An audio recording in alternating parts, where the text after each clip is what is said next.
on the air. Ashley Vega making her way to the ring with Riley Nova. Meanwhile, at the commentary booth here, Dave Bradshaw alongside the Professor. Almost forgot your nickname there. It's not a nickname. It's not a nickname, Bradshaw. This is something I'm working incredibly hard for. Welcome back. Thank you by so the way. much. Thrilled to be back. While you've been away, Ashley Vega has turned on a second tag team partner. So quite why Riley Nova is choosing to align himself with her is beyond me. Well, it's a question of turned on or just they didn't meet Ashley's standards, and I would argue possibly it was the second one. Maybe they need to take a better look at themselves. Meanwhile, Riley Nova has continued to have his issues with Ivy. And of course, Nova going to challenge for the PEW World title later. Shut up! They've got something to say. Here we go.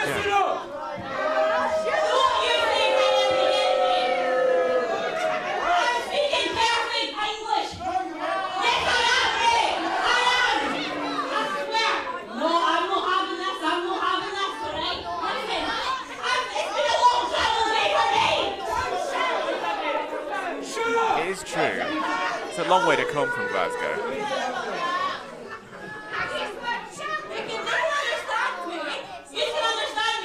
Yes, perfectly. Listen, I'll be the middleman here. You tell me, and I'll tell them.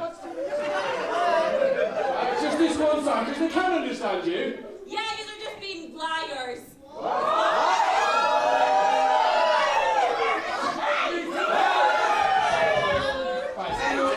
Tell me what you want to say. They're all ugly. You're all ugly!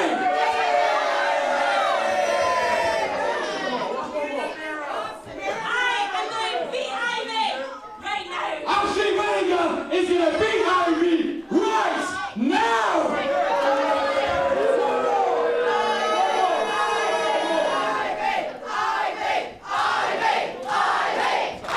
I think the crowd agree with that sentiment. I mean, there's a sound I never thought I'd hear. This crowd respecting Ivy. I don't want to be Karen. Listen,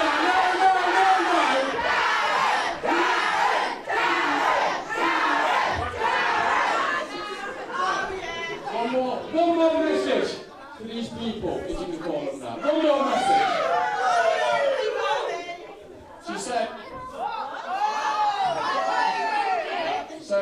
She said, Riley Nova is jacked, tanned and handsome, and you should also show him the respect that he deserves. She said it, not me. She said it, not me. Shut up. Now we do have some business to get to here. This isn't just a match. We are going to put Ivy out of it for good. As all of you will know, over the summer, I was your PEW champion. One and only ever Grand Slam champion. That is true. That was stolen from me by Ivy. So this isn't just a match, this is redemption. We are going to make these last few months of hers in wrestling a living hell. Maybe you're right. Maybe these two are made for each other. I think it's a smart pairing.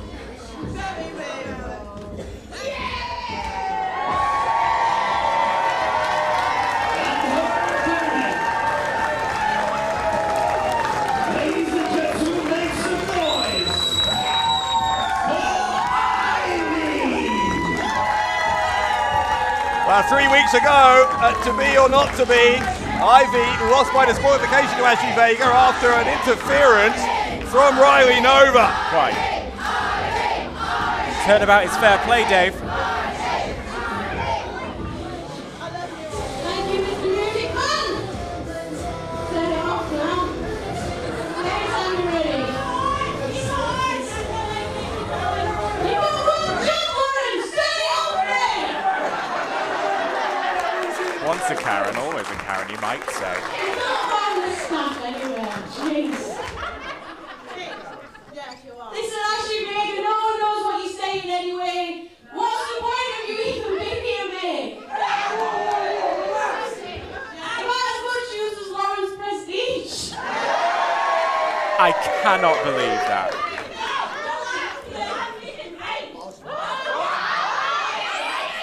I didn't catch that.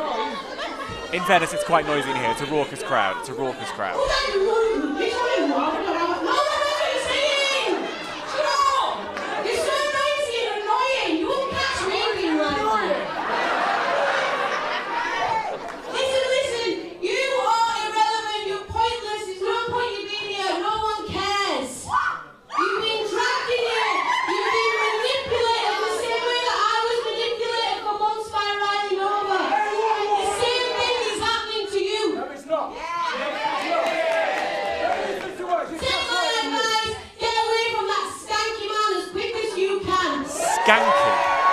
Skanky.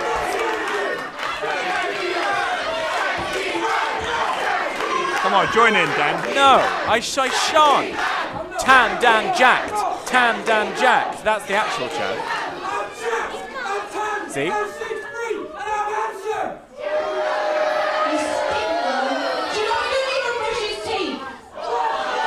I have heard that. I have heard that. Listen, Riley Nova, I don't give a damn about her. The only person that I care about is you. Because I'm only done come December. But that means I've got a month to make your life a living hell. Well, Riley Nova and Ivy promising to make each other's lives a living hell. Look at him. Nova has scrambled out of the ring here. That's very generous of it for him to do that for Ivy. If he'd stayed in the ring, it would be a different story. Well, look, we know there is an enormous amount of history between Ivy and Riley Nova as the bell rings. We're finally underway here. They were both a part of the Entitled, and Riley Nova was the PEW World Champion, a title he's hoping to regain later tonight. But Ivy was instrumental in costing Nova that championship a couple of months ago. Instrumental puts it lightly, clattering him over the back with a bat. A lot of people thought that was the moment where Ivy finally did something they could agree with, and you can hear that the reaction for Ivy, compared to what it was a few months ago when she was allied with Riley Nova, is night and day. This is what I'm talking about, the fickle nature of this crowd. Fickle. To 1 minute call Ivy a Karen, and the next minute be right behind her, turning that Karen fire on someone else entirely. This has been a fiery start. So this is it, the gut-wrench suplex there from Ivy. Ashley Vega to the outside, as I was talking about during Vega's entrance. She's turned on not one but two tag team partners in recent months. First Son Vu-ho, and then Zoe Nix a little bit after that. So again, Riley Nova's choice to trust that Ashley Vega is a good partner is an interesting one. Might be a partner who's in the hospital once Ivy's through with her. I mean, Ivy has always been a competitor, always someone that you want to be. I mean, women's champion, long time women's champion here in PEW. Really showing exactly why Riley Nova is right to have her in his sights. Nova distracting Ivy. You've got to think that was deliberate because it allowed Ashley Vega to shove Ivy into that steel ring post. It's always smart to keep your eye on your opponent specifically, and Ivy simply not doing that in this moment, allowing Vega the opportunity to take full control here. There is a Skanky Nova chant. I can't with this crowd. There, in the illustrious history of this building, if there's ever been that chant before, we're in the Kineton Sports and Social Club tonight, the historic home of the Kineton Bowls Club, the former 5-time winners of the Kineton District League. A proud history in this building being sullied by a crowd chanting Skanky Nova. The members of the Kineton Bowls Club would be absolutely outraged to know what's become of this place. Ivy managed to get in before the count finished there. Ashley Vega straight back on top of her.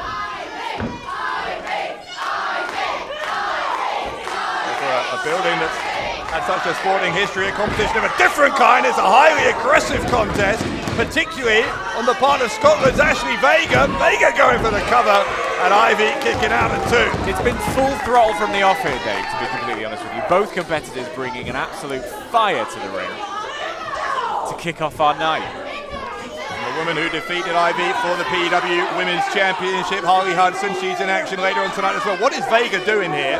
to that turnbuckle pad.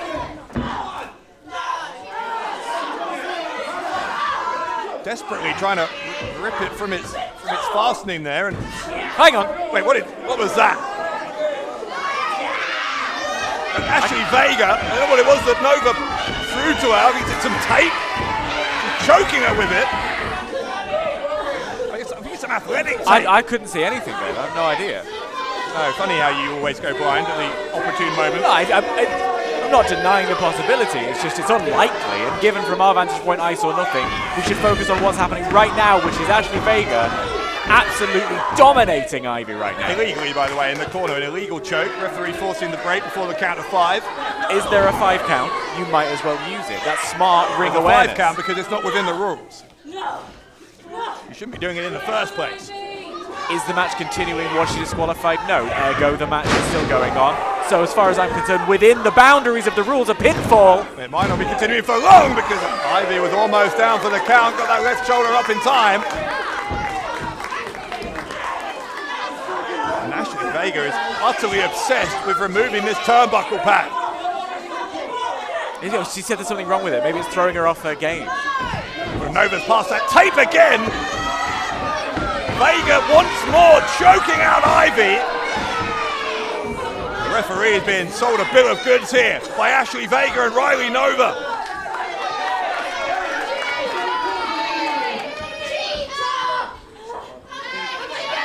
Any shortcut these two can take, they are employing here against the former 2-time women's champion. Snapmare takedown now from Vega. Vega looking to get a second victory over Ivy in less than 3 weeks. If she does, for the second time in a row, Riley Nova will have been instrumental in it. Now she's trying to remove another turnbuckle pad across the other side of the ring. There's clearly something wrong with him. Hopefully the ring crew will take a look between the next couple of matches. Once more, the tape there. That's the 3rd time that trick has been tried. That's the 3rd time it's worked, but maybe it hasn't worked because Ivy's got it. Ivy choking out Vega. Riley Nova is beside himself. Nova has to get out of the way so the ref can see this blatant cheating. A frankly incredible catch by one of the members of our crowd. Big clothesline from Ivy. And another.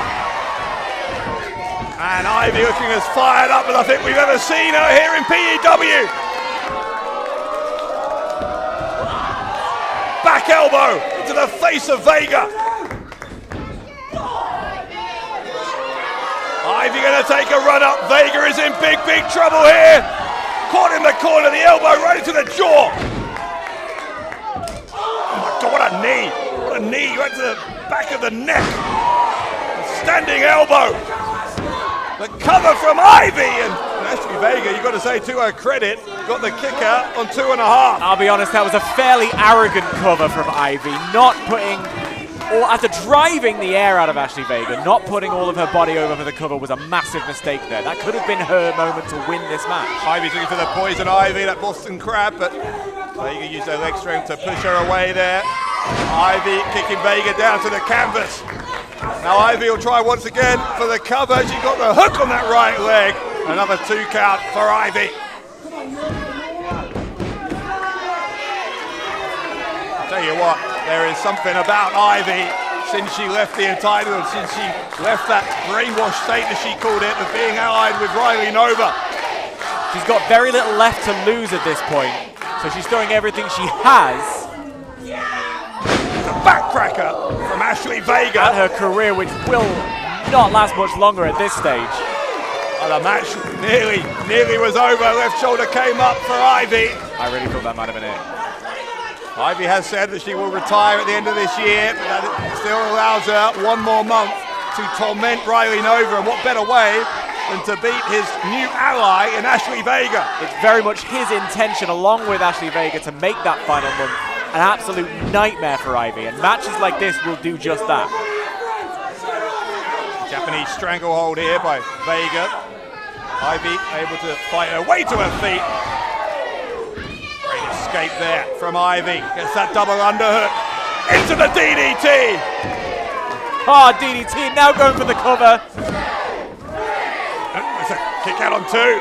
Kick out on two. The shoulder was up. The shoulder was up. That's the fighting Scottish spirit there from Ashley Vega. Well, the referee is saying the shoulder was up. I don't know if he may have been distracted by Nova. He's making a nuisance of himself outside the ring again.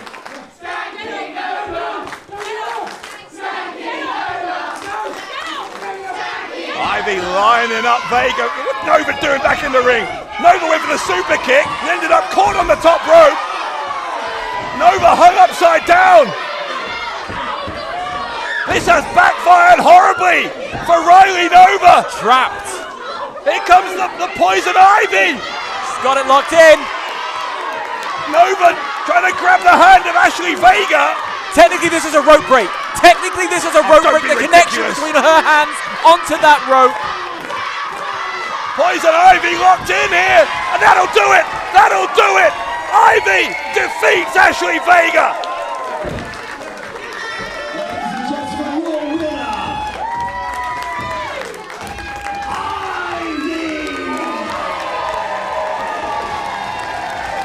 Well, the attempt at intervening again on the part of Riley Nova backfired terribly. Nova at every turn getting outfoxed tonight by Ivy, and Ivy picking up the win here over Vega. It's a great showing for Ivy, but Nova needs to go and recenter himself and get ready for his main event match tonight for the World Championship here in PEW. Well, we know that Riley Nova was in a pretty fragile emotional state even before this match. Blame that on Jason Joshua, but Ivy's got to take some of the blame as well, because Riley Nova has been thoroughly embarrassed here by his former partner in the Entitled, as has Ashley Vega. Ivy enters the last month of her career here in PEW with a massive, massive victory to kick off This Is It. Well, it was mine.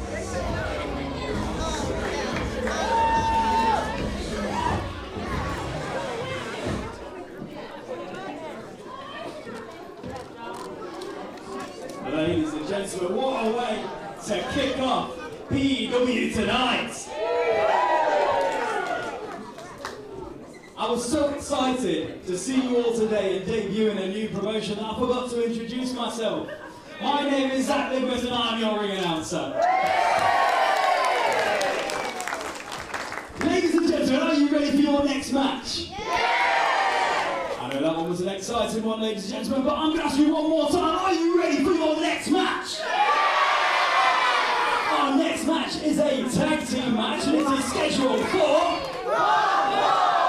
Introducing first.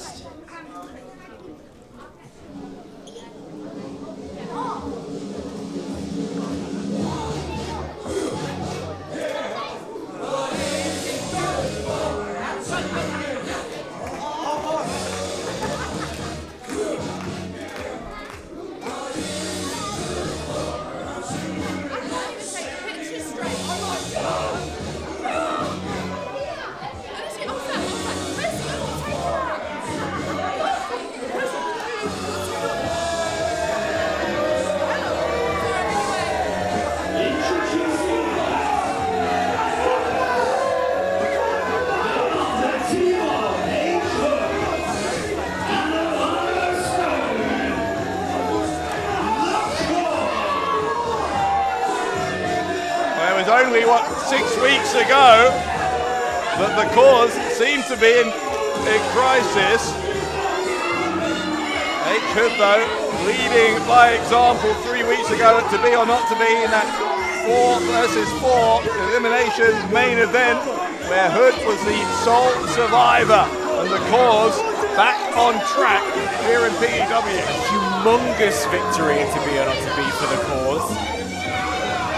H-Hood showing exactly why this is a group that you should never forget are the ones that run this joint. Arno Stone, one of the disciples, if you will, or lackeys, depending on your point of view, of H-Hood. After Arno Stone and the other members of the cause did most of the dirty work in that 4-on-4 elimination match, Hood made sure he got all the glory. picking up 3 of the 4 eliminations en route to victory. That's called strategy, Dave. This is a team. I wonder if he shared the winner's purse. I have my suspicions. And introducing their opponents.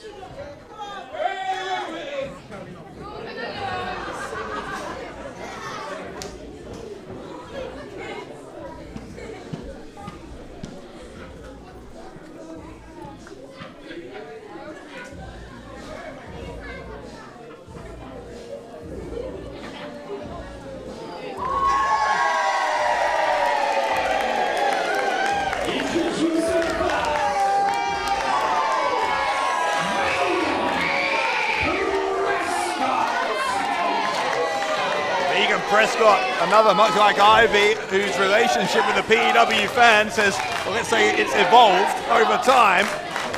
And Prescott now, as you can hear, very much a fan favourite. Crowd chanting for veganism.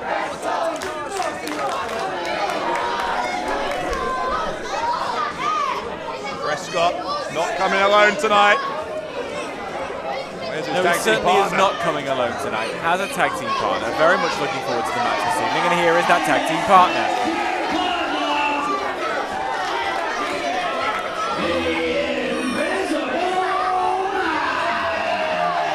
Wow. Hopefully the Invisible Man's just running late and that he hasn't left Prescott in the lurch here, because this could be a very dangerous situation if it ends up being 2-on-1. Prescott looking unperturbed. I am begging. He's right there. This every single time there is a man wearing a big cape, that is the Invisible Man. It's shiny and it's glowing off the lights here in the Kineton Sports and Social Club. Yes, I'm okay, I can see the man. The Invisible Man, the tag team partner, he's not come alone. Vegan Prescott walking around holding a pig, and with him the Invisible Man. You might need a lie down, I think. It's been a long year. After working with you, I do. Hello. Hey, Porkus. And now Porkus. Will the ignominy never end? Porkus can't be his tag team partner. He's not. The Invisible Man's there. Here we go. Oh, thank goodness. The Invisible Man emerging here at This Is It. Otherwise, that might have been it for Vegan Prescott. It certainly would have.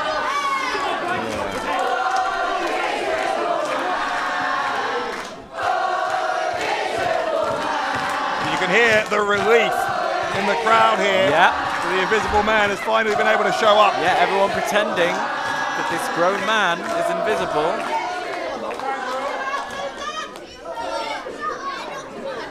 So let's see then if the Cause can continue their good form from 3 weeks ago. Looks like Hood is not for the first time going to allow one of his minions to do his dirty work for him. Alano Stone starting things out for his team. When you are leading a team, when you are training young guns to be part of your, forgive me, cause, it's important to allow them the opportunity to showcase exactly what they've got. It's not so much hiding as it is encouraging growth.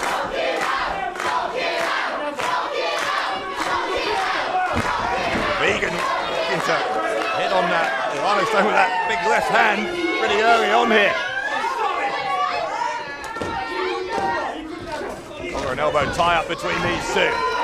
The tension between Vegan Prescott and members of the Cause, in particular 40, of course, in recent months has been very substantial. Prescott has the support of the crowd, but Alano Stone with a slightly sadistic smile on his face as he sinks in on that wrist lock. Still holding on to it. And I do have to say, whatever else we might think about the relationship between H-Hood and the rest of the Cause, Alano Stone has come on leaps and bounds under the tutelage of Hood. Hood found that raw talent, that absolute diamond in the rough in Alano Stone, and has encouraged and coaxed him into being the star we're seeing right now. The sky's the limit for this kid. Body slam there, but Stone continuing to hold on to that left hand. And as long as he's under the tutelage of H-Hood, we are only going to see Alano Stone get better and better.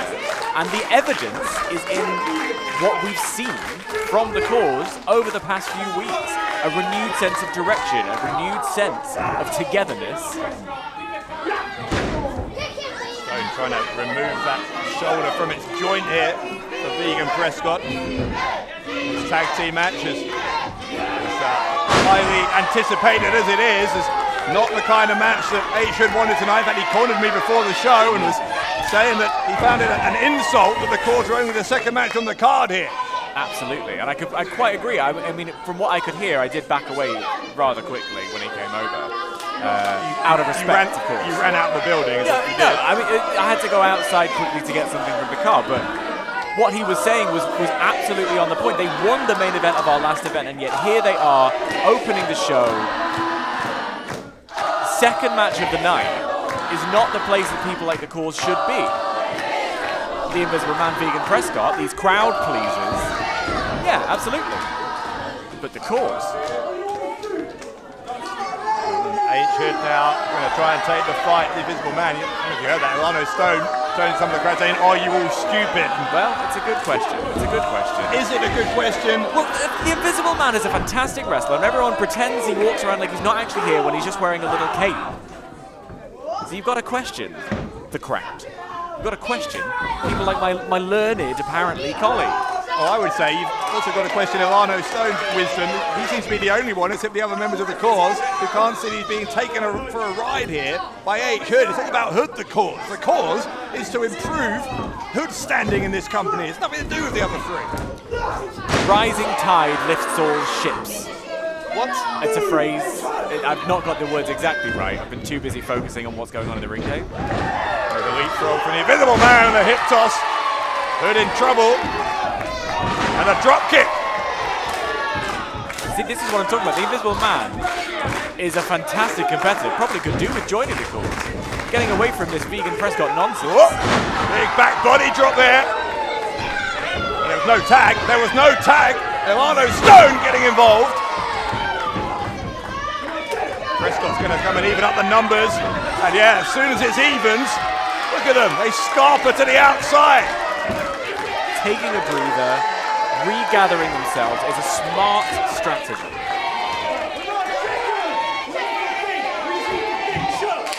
Hood and Stone know that as impressive as that victory in the main event of To Be or Not To Be was, a loss here would put them right back to where they were prior to that event, because I'll tell you what, once you get that sense about you that you're not onto a winner, that you're on a losing streak, that feeling can be contagious, and that was what H-Hood was so desperate to put a stop to 3 weeks ago. He was successful then, but all of his good work from just less than a month ago could be undone here. It's a rare good point for you there, Dave. Momentum is a fragile thing, and you need to keep it up, you need to nurture it, you need to keep it going. If they were to lose this match tonight, that would seriously dampen the momentum they've been building. Some of that trademark aggression from H-Hood, helping to get the Corrs back on top here. Invisible Man now isolated in the Corrs' corner as Alano Stone tags back in. To send him to the ropes. Prescott was looking for the tag, couldn't quite reach it, but now the Invisible Man with a chance to make it to his corner. And he does. Here comes Vegan Prescott. Prescott taking the fight to Stone, a couple of uppercuts and another. Then sending Stone face first into the turnbuckle. Vegan Prescott feeding off the energy of the fans here in Kineton. Needs to get his nutrients somewhere. Big hip toss. And a plant-powered body slam. Vegan Prescott on top form here tonight. Playing to the crowd far too much. That was a fantastic body slam, and he could have taken advantage of that. Instead, he chose to mug to this crowd. Prescott has Stone up. Trying for the super. I think Hood has maybe tag himself in. I don't think that was a tag. I'm not sure he did. Stone going for the cover here, and Prescott. It was more like a gentle press. An intervention at the very least, and that has helped in allowing Alano Stone to take back control here on behalf of the Corrs.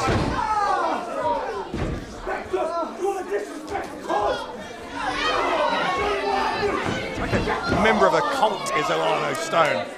if it's in for a penny, in for a pound, he really believes in what the cause are all about, because it's making him grow. It's allowing him to have the opportunity to be in main events, like it to be or not to be, not only to be in them, to win them.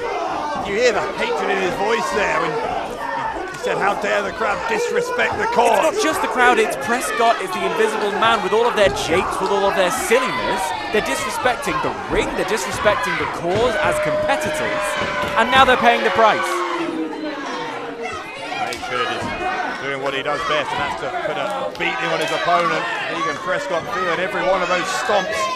There's frequent tags now from the cause.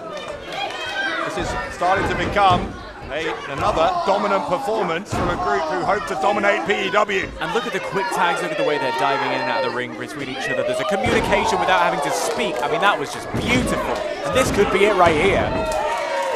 The absolute dominance from the cause in this moment. That is a well-oiled machine. That standing moonsault, the 2 count. In terms of other members of the cause, 40 going to compete against Joey Scott in just a few minutes' time in a street fight tonight. Ryder's not here, so they're not at full capacity tonight, but even 3 of them are a dangerous unit. Prescott desperately needs to get a tag. He's gone as red as the beetroot to make up half of his diet. Stone tagging Hood back in.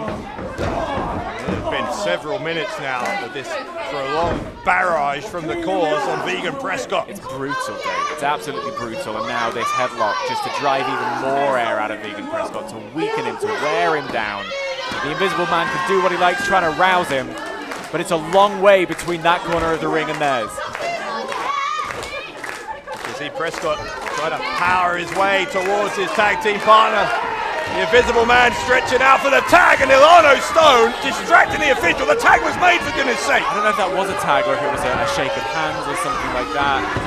Geeing each other up. Either way, the ref saw absolutely nothing, and so legally, the ref doing his job here, getting the Invisible Man back to the outside. Did you see a tag? Of course you saw the tag. The referee didn't see the tag. But yeah, there was a tag. The referee was distracted because Ilano Stone illegally got into the ring. Tell me when I'm telling lies. I will. Good taunting the Invisible Man, who is now even more desperate to get in there and try and get some vengeance here. And a tag seen by the referee. A clothesline from the Invisible Man, and another. Leaping back elbow. H-Hood is in all kinds of trouble here. Big body slam. Invisible Man, the fireman's carry. And a Death Valley driver. Really, really feeling it, really building the momentum here. He needs to climb on top of that momentum, ride it like a wave, and instead, oh, okay. Wait. Oh, there he is! The big splash!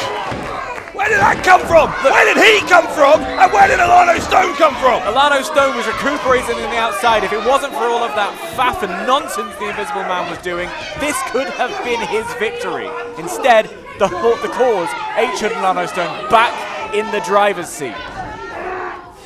A bit of suplex here. Vegan Prescott coming to the rescue of the Invisible Man. We're looking, I think, for double DDTs on the cause. They hit that mat hard.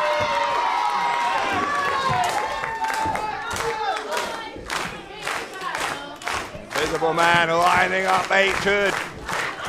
How sweet would this victory be? Invisible Man could pin Hood.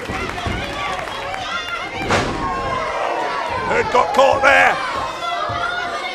Wisely rolling to the outside, stopping the Invisible Man from making the cover, because you have to believe that could have been it. Wisely, it was desperation.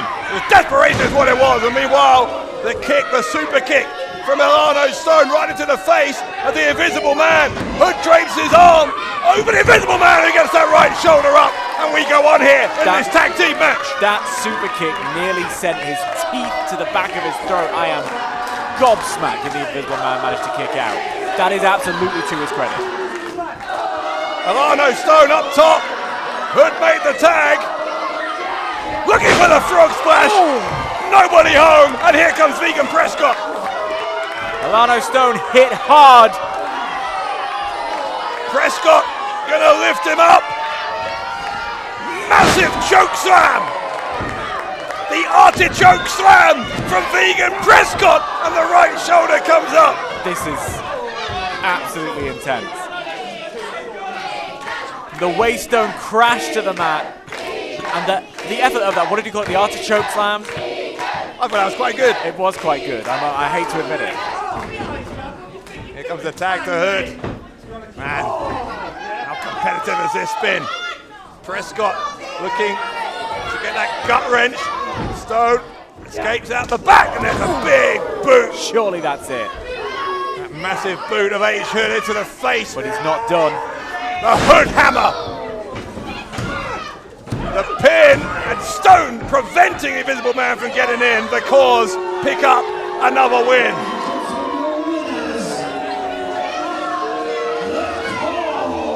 Absolute credit to Vegan Prescott and Invisible Man for giving it a game-old fight, but ultimately the Cause knew exactly how to get the job done. H. Hood leading from the front again. Whether you like them or not, let's face it, most of us, maybe with the exception of you, don't like them. But the Cause proving once again that they are a force to be reckoned with here in Phenomenal Elite Wrestling. It's not about liking, Dave. It's about respect, and they demand it. H. Hood and Ilano Stone proving a point here tonight in Kineton.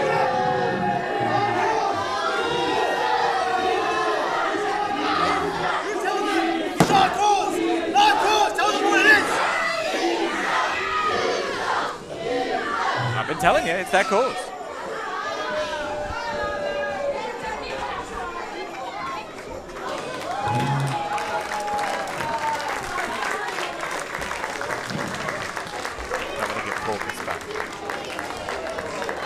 Unless you need to keep him for a little cuddle, I know that might have been quite a lot. It's all right, you tried, buddy.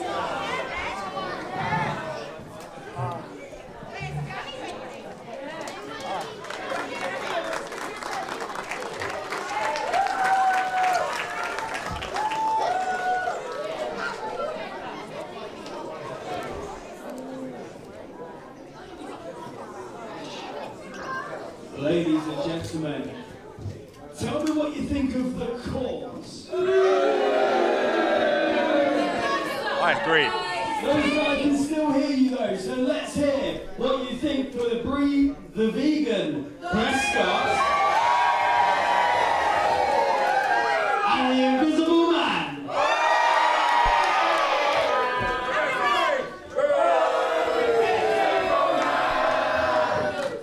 Could be in the room with us right now, Dave.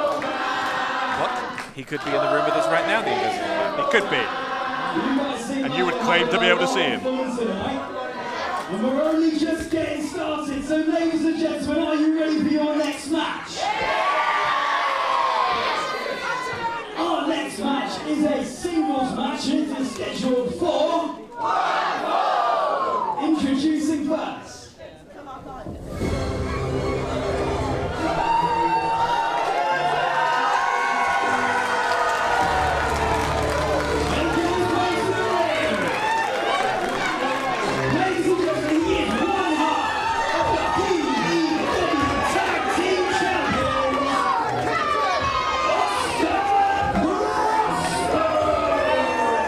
The Merchant of Menace, the no-holds-barred, back in PEW.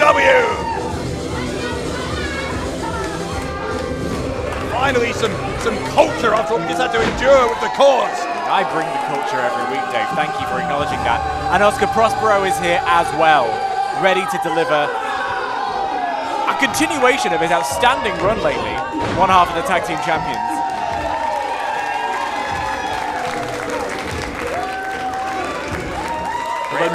Conspicuous by his absence, sorry to cut you off there, Dave, is his tag team partner. I was going to say, great reception here for Oscar Prospero.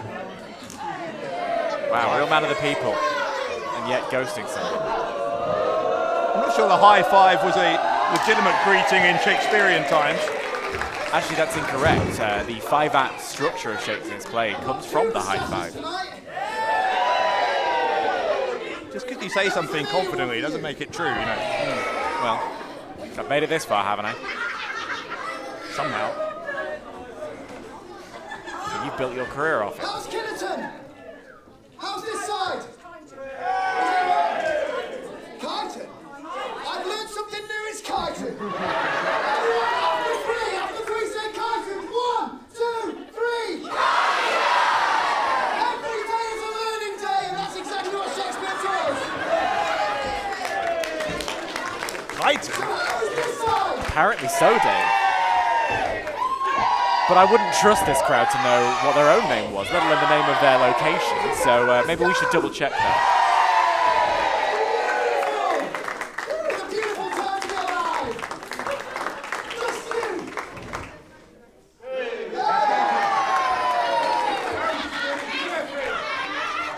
Very nice.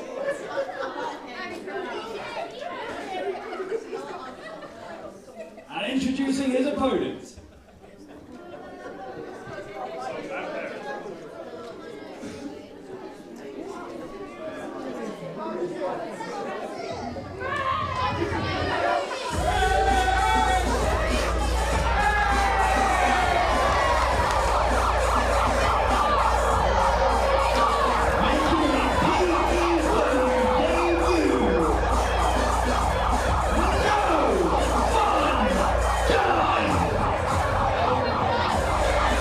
Almost feel the energy being sapped out of the room. The anti-fun police have arrived in the form of No Fun Done. Yeah, I mean, you couldn't get a more opposing figure to Oscar Prospero, really, could you, than No Fun Done?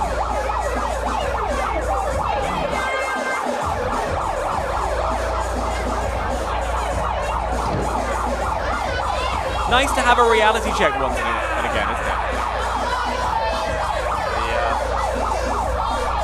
Siren alone is incredibly obnoxious, but I can assure you, the man behind the siren, even more so, as I'm sure we're about to find out, because he just grabbed the microphone. Phenomenally wrestling for far too long. You've been having too much fun.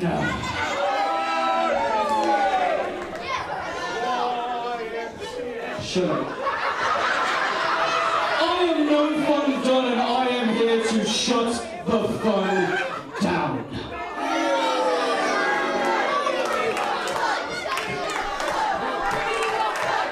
No.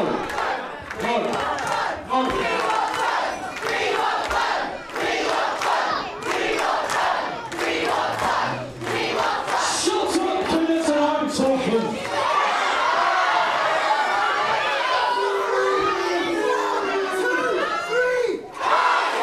We're going to need a decisive verdict on this. I think we are. I'm starting tonight with you, Oscar Prospero. You see, you are the epitome of fun here in PEW. This ain't no theatre, and there's not going to be any happy ending for you. See, you're going to learn what each and every one of you need to learn. If you have fun, you get hurt. And one more thing.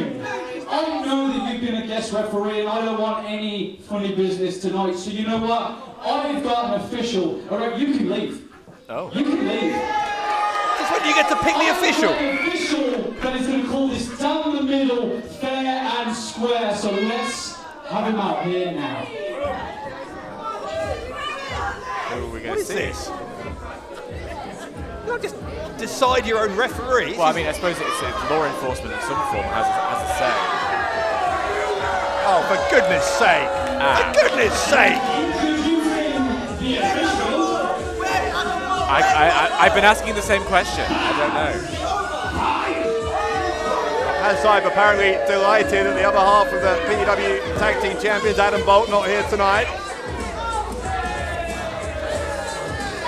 This is Underneath that, quite frankly, beautiful jacket is a referee shirt. As hype ready to official this match. I don't know his credentials, but clearly No Fun Done has a level of trust that he's able to carry out the law enforcement required between these ropes. I'm pretty confident I know the sum total of his credentials. It wouldn't take me long to tell you. As Hype, the man who claims to have how many million followers is it now? It's I don't know the latest count, but it increases by the minute, Dave. Are we into 8 figures? I don't know. Almost certainly. I mean, we're making up numbers. Why not 9? 100 million followers he's got. 10 billion. Let's not be silly. 100 million is reasonable.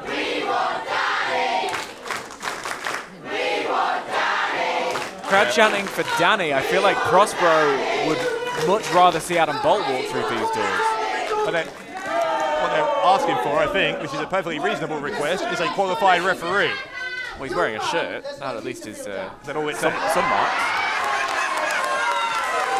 Prospero having some fun, which, as you can see, is not pleasing done.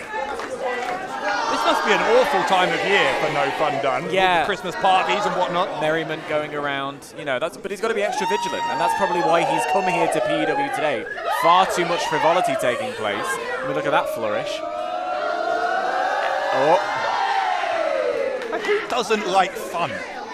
No Fun Done. I meant it as a rhetorical question. Oh, I see. My apologies. Dunn is coming after Prospero. Has Hype doing his job there? Yeah. Checking Prospero for any potential concealed weapons, any swords or pens, which, as we know, are mightier. Right. A neutral referee. There is a distinct whiff of bias in terms of the smile he had on the face when Dunn attacked Prospero. He's just happy to be here. It's a new opportunity for him to showcase his refereeing abilities. He doesn't get that many opportunities to do that. He's too busy, growing his subscriber base and wrestling. And now exercising that 5 count you were telling me about earlier on. Yeah, not at a tremendous pace. As we know, is still incredibly bitter that he is not the internet champion. That is a title that Adam Bolt defeated him for to maintain the fact that he is not the king of the internet, as he would have you believe. I mean, it's fun going to the ropes here. Prospero, leapfrog, hip toss.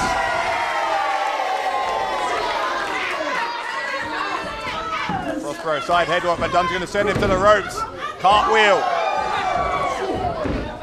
Now Prospero, shotgun drop kick. You can see without the tutelage, without the backing up of Adam Bolt, Prospero is relying on these people to keep his energy up. If he's feeling a bit shy about not having his friend and tag team partner here, he's not showing it just yet. Prospero is clearly enjoying the support of the fans. I think it's a little bit disrespectful to say that he's relying on them. He's got his own in-ring ability. Oh, he's absolutely, he's a magnificent talent, don't get me wrong, but he's still finding himself. He's turned over a new leaf. You keep backpedaling. Meanwhile, Prospero moving forwards here. With or without Adam Bolt, looking good against No Fun Done. The referee is making himself very much the centre of attention, isn't he? No, he's just affirming the referee's shirt. He is the one in charge, allowing No Fun Done to take the breather he was looking for, and now No Fun Done's ready to go right back on the attack. Goodness sake, look at that. Off that distraction. There was a distraction from referee Has Hype. Dunn grabbing the leg, and No Fun Done back in control. Kick to the side of the head there from Dunn. Dunn will go for the pin. Hook of the leg, and he gets 2. Has Hype is continuing to enjoy having this newfound authority as a referee. And did you notice that count there, Dave? That was a little bit quicker than the 5 count in the corner. Were you happy with that? Why are you defending him all the time? I'm just trying to find out your parameters, since you know so much about refereeing, apparently. You're qualified enough to say who should and shouldn't be putting on the ref shirt. In this moment, I think Has Hype's doing a good job. Look at him, calling it right down the middle. If you think that Has Hype is doing a good job as a referee, I will let the viewers at home decide what they think of your judgment as a colour commentator. But No Fun Done. Standing on another fast count. Come on. Was it? A kick out on 2 anyway, thankfully. I think he was actually a bit slow making the count, to be honest with you. So now he's getting the pace up. Come on, again, it's ridiculous. Prospero really going to need to dig deep to find his reserves here. He is one half of the tag team champions. That puts him on something of a pedestal here in PEW. Prospero is glaring at Hype as he gets up there. He has got a mountain to climb here thanks to this official who has been handpicked by No Fun Done. Think about this, what a scalp it would be for No Fun Done to walk into PEW and pin one of the tag team champions. He's got his hand on the ropes, ref. Blatant. No! Yeah, actually, I can't defend that one. Yes, Yeah. thank you. That was a rope break.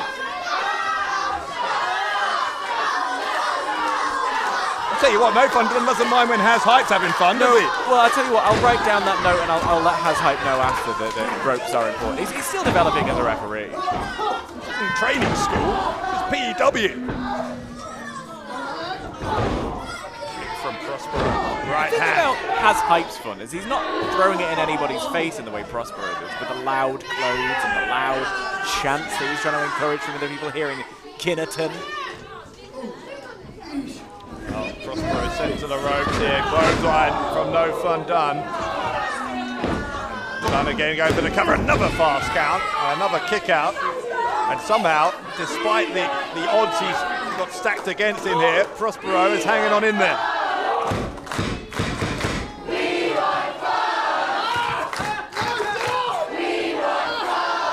Fans here wanting fun. No Fun Done, denying them that opportunity at the moment.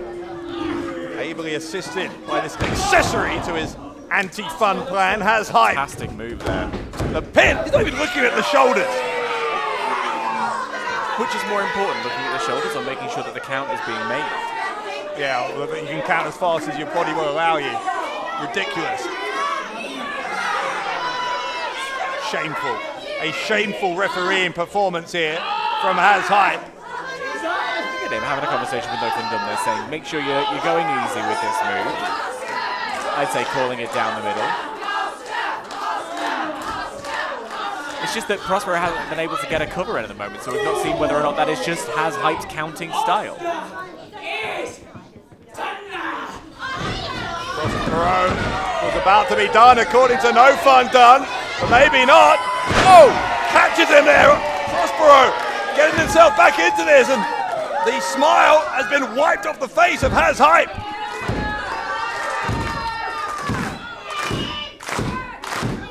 Prospero getting back to his feet. Looking for the elbow and then the clothesline. Prospero will send Dunn to the right. Oh! Catches him with a sit-out hip toss. Dunn's in trouble on his PEW debut.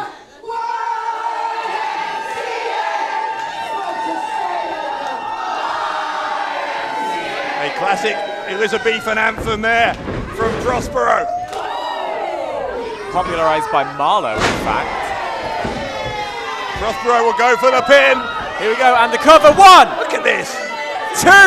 Took him an age to get there. Has Hype suddenly going through a period of slow motion. Just a minute ago you were complaining it was too fast, now it's too slow. What are you, Goldilocks? You know exactly what I'm talking about. It's too slow when Prospero is making the cover. It's too fast the other way around. It's not rocket science. And here's the roll up and another fast count for Dunn. You got it yet? What I've got is that Prospero needs to find a way to get back in control. He had a real good run there. You can't afford to let it slip. And a big boot from No Fun Done cuts that fun right off. It's got to be it. Off the ropes. That backcracker going for the cover. And the right shoulder comes up. Now, interestingly, that count was all right because I think Hype believed that it was going to be an easy 3 count. Would you That go was so not far the as to say it case. was just right? What? You can stop with the Goldilocks jokes now. No, I've only done 2. I've got a few more in me. Wait, Prospero Grabbing Dunn from behind just as Dunn thought he was on the verge of victory. Right hand from Prospero. Hype making sure that is not a closed fist. It's important to keep to the spirit of the rules here. Oh yeah, well then maybe say something about that poke to the eye. Looked like it was a scratch on the face. Prospero catching Dunn. Dropping him on his face. Prospero, count! Cover. 1, 2! Oh, this is absurd. A kick out at 2 there. This is a Shakespearean farce at this point. Shakespeare is actually more famous for comedies rather than farces, but that's fine. Hype daring Prospero to do something about it. Prospero have to use all of his self-restraint here. You can't manhandle a referee. Prospero needs to be very careful here. Prospero was looking for poor Yorick a second ago. Now it's getting a little bit physical between Prospero and Hype. Hype daring him. Hit him! Hit him, Oscar! No, because then he will be disqualified. You can't hit an official. Oh, Dunn catches it! Prospero! This could be massive for No Fun Done. And a fast count again. In the blink of an eye, Oscar Prospero, one half of the tag team champions, defeated here tonight.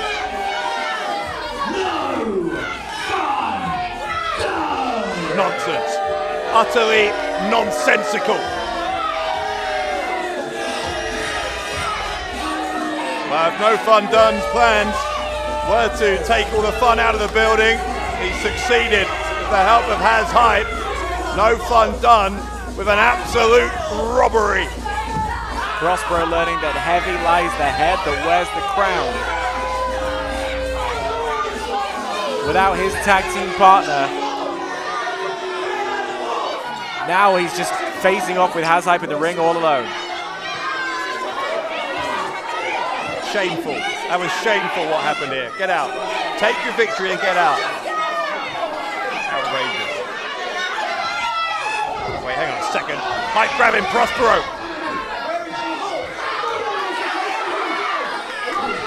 Hype demanding that Prospero tells Hype where Adam Bolt is. Has Hype has become obsessed with Adam Bolt. Slightly concerning that Prospero doesn't know a hard spear sends him right to the mat. A spear from Has Hype.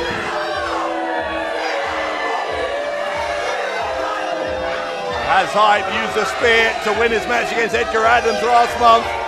Looks like we're going to have a rematch later on, so this might not be the last time that we see that spear tonight.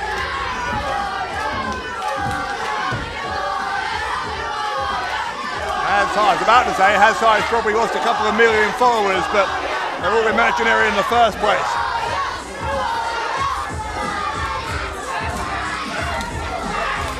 He calls himself an influencer. Well, he certainly influenced the result here as Oscar Prospero losing to the debuting No Fun Done.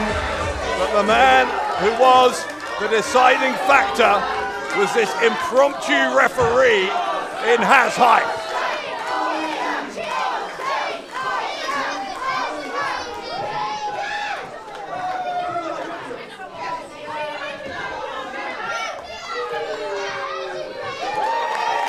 Still the champion.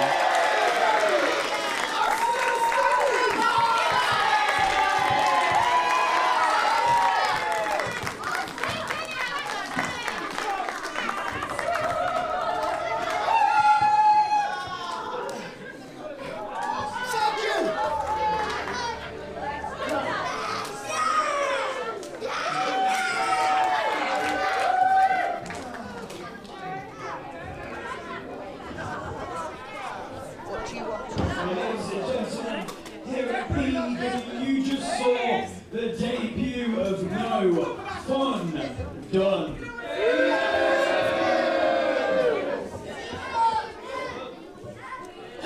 I said before that match, you guys have been having a lot of fun. I want you guys to keep that up, and we know Oscar Prospero is also going to want you to keep that up. Let's hear it one more time for Oscar Prospero. Okay, ladies and gentlemen, our next match is a street fight. And it is scheduled for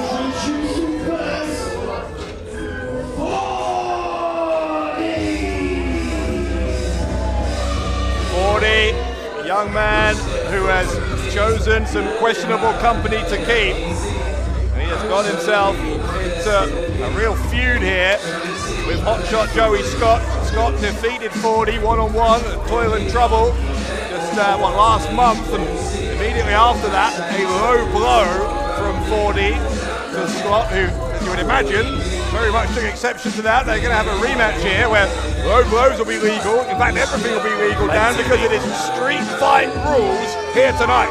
Street fights in the Kineton Bowls Club are a common sight, but they're not going to see one this vicious. There's a lot of bad blood here, and the things that 40's been learning as a member of the cause. They give him that swagger, they give him that arrogance.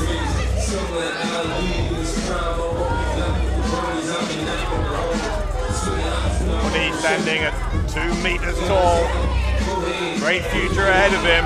As I say, just maybe needs to change his attitude a little bit, change who he hangs out with.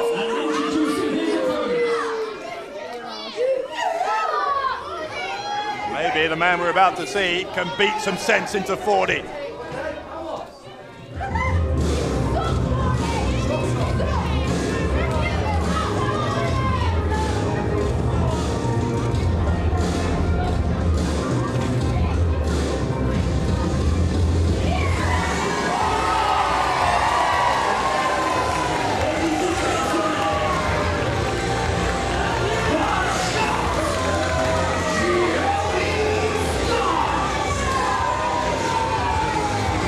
Ovation for the hot shot.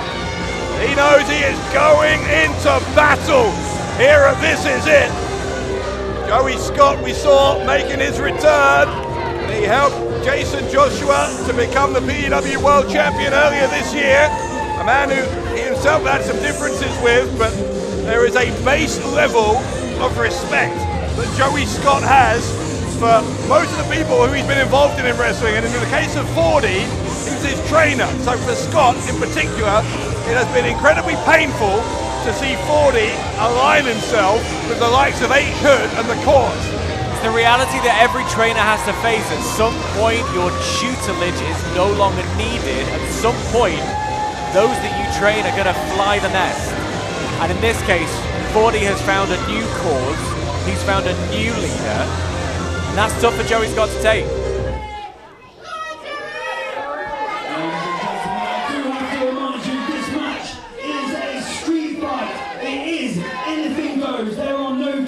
So I would like to remind you all, please remain in your seats because this could go anywhere.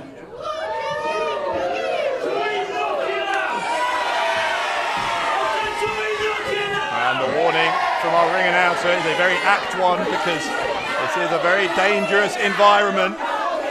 Most of all, of course, for those two men in the ring, but such as the mutual animus between these two become, maybe there's no way to settle this other than with the rules relaxed, no countouts, no disqualifications.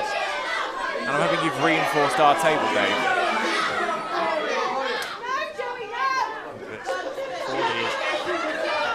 Look, this is the show of respect you wanted to see. Yeah, would you trust him? Would you trust 40? Would you shake his hand? I would. But then again, I'm not on his bad side. Straight for the low blow, the exact same low blow that he hit on Scott a couple of months ago. Ultimate show of disrespect, a low blow. Scott wise to it. And now grounding and pounding on 40. Yeah, the clothesline from Scott, sending 40 all the way over the top to the outside. That is no mean feat for a 2-meter man, excuse me. Scott launching himself over the top, landing hard on 40. We said this could go anywhere, and already it is. Spilling to the outside. They heard that chop over in Ettington. 40 fighting back, and there we go with the face into the ring apron. Makes you wonder, by the way, if H. Hood is all about helping these young guys. Well, why isn't Hood out here supporting 40? Listen, one of the things that you have to do when you are teaching young stars like this is to allow them the space to go off and do their own thing. He's giving 40 the space to make a show of Joey Scott here. And I've just seen him go under the ring and get out a trash can. It's all legal. Weapons are allowed.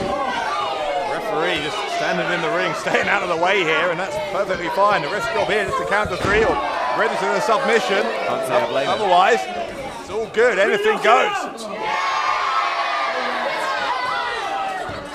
Scott going to climb up to the top here. Joey Scott.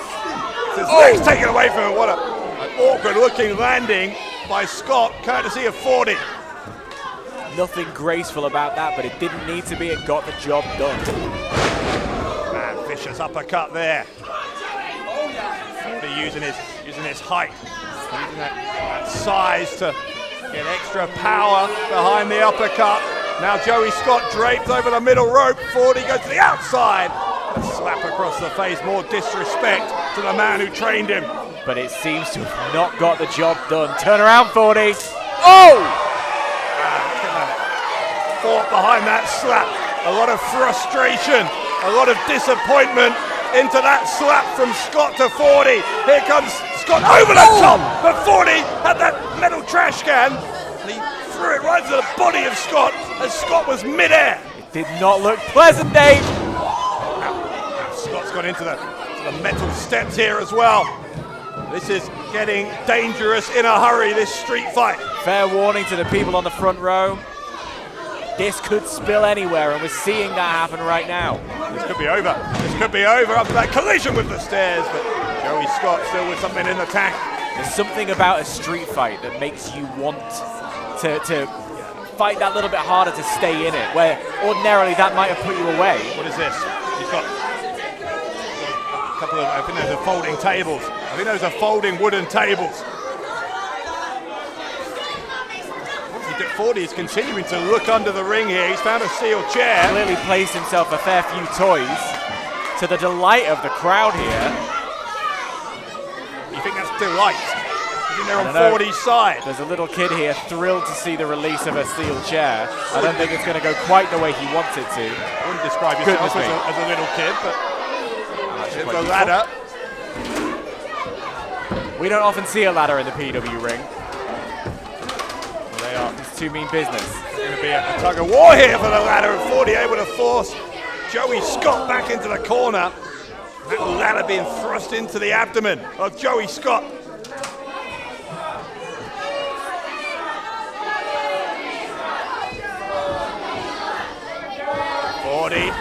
Scott hard into the ladder, and the spine of the hot shot going into the steel rungs. 40 with the cover, and Scott finds a way to kick out again. This is what I'm saying, after already having clattered into a trash can, into the steel steps, and now into a ladder, the adrenaline through Joey Scott's body has got to be what's carrying him through.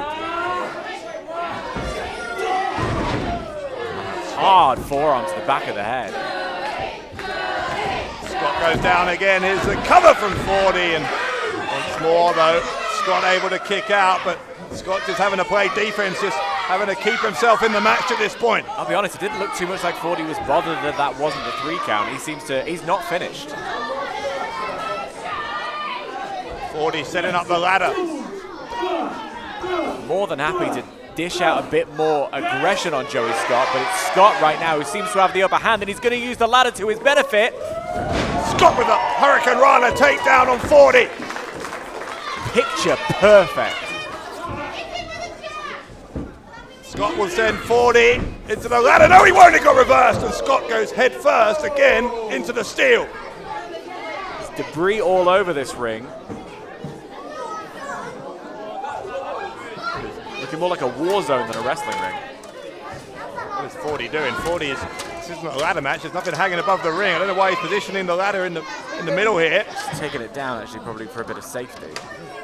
Oh yeah, he's all about safety, isn't he? 40. Headbutt. 40. Trying for the cover here. How many times have we seen 40 go for the pin and Scott only just making it out by a half second or so? I mean, even a pinfall in a situation like this, the effort it takes to kick out of a pinfall will sap that strength from you. And when the ring is littered with chairs, with ladders, with wood, steel everywhere, every little bit of energy counts. The drop toe hold from 40. Scott going face first into the seat of that chair. 40 again tries for the win. And the resilience of Joey Scott is the only thing at this point keeping him in the match. Can you give a little bit of credit to 40 here? The amount of tenacity he's showing in this match. He's absolutely dominating it. He's not afraid of the street fight stipulation. He's got that steel trash can. He's having to fight members of the crowd to get a hold of it. Outrageous, outrageous. And is that, I mean, interference is allowed in a match like this, I suppose. No disqualification. There's the neck breaker from Scott. Oh, wait, okay, here we go. Scott's got the trash can.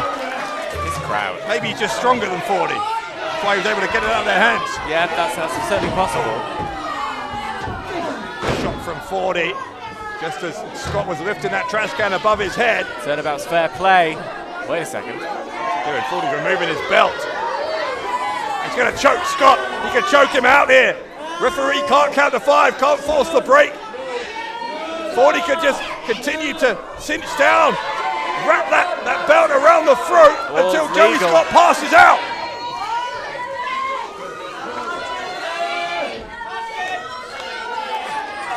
Scott trying to remain conscious here if he can. Finally, he's able to free himself. Got to get some gasps of air, get some oxygen back into the brain though. And he stopped 40 from grabbing the belt again.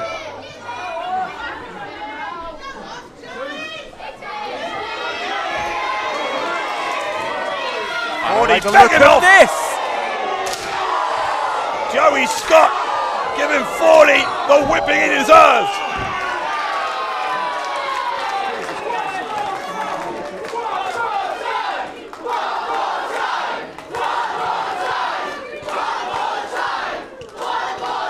Scott demanding that 40 get to his feet. He's got that trash can again. He's going to dump it on the head here. Constricting 40's arms, making it blind. They're now picking up a steel chair. Oh my! A steel chair. You hear that thud, Dave? I think that guy ran for election. Lord Buckethead or someone. Oh, I see. Yeah, it was a good joke. Not your finest of the night. Oh my God! Nothing good about that from the perspective of Joey Scott. The can into the head. Clattering off the top rope. Scott went all the way down to that hard floor. That was a vicious landing. He bounced off the apron. And that's giving 40 the opportunity to grab those tables again.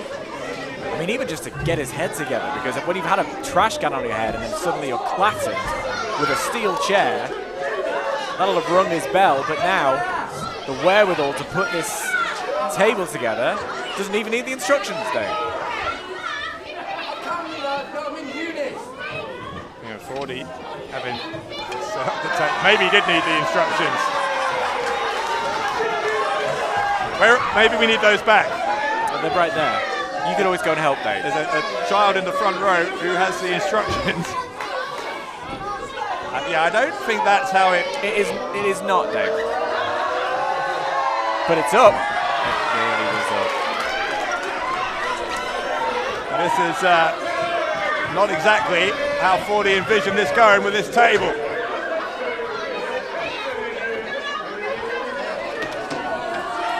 Improvising now, Dave.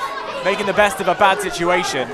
That's the kind of thing you learn in the course. Is that making the best of it, is it? 40, nonetheless, remains in control here. He's choking away at the throat of Joey Scott. And 40 now just adjusting his plan, setting up that table diagonally, leaning it against the turnbuckle. Almost more vicious that way, Dave. Scott back into the ladder here. Big overhand chop into the chest of the hot shot. 40. Oh! Clattering. And now 40 sent back into the ladder. a third time into the ladder.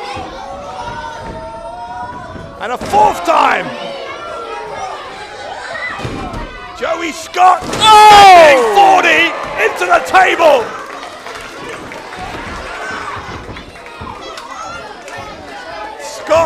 Not done though. Scott could have gone for the cover right there, setting up the ladder again. Yeah, Scott repositioning the ladder. What's he thinking here? This does not seem fun. What's he doing? Joey Scott, moonsault onto 40. That's gonna do it. Surely it doesn't. It doesn't. I'd say the conditioning in the cause must be extreme because 4 times 40 bounced off that ladder in the corner, then clattered through the table he had set up, and a picture-perfect moonsault from the ladder was not enough to put him away. Strike with the elbow. With a forearm right to the face there of 40. Scott comes at him again. Gets lifted up onto the ring apron. Elbow this time from 40. 40 on the top rope. 40's looking for a superplex, I think. Joey Scott trying all he can to resist it. Takes 40's leg out from under him and a big chop. Leaves 40 hung precariously upside down. 40's chest was already red. What is Joey Scott doing here? Scott goes coast to coast on 40. 40's out, surely the pin here. Scott to win the street fight, and again 40 gets the shoulder up in time. Joey Scott taught 40 a lot of things. Apparently one of them was not how to quit.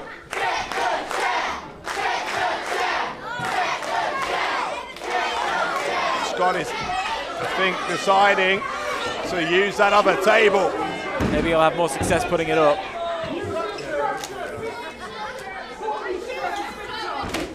Scott with that second table. The first one has been obliterated by the body of 40.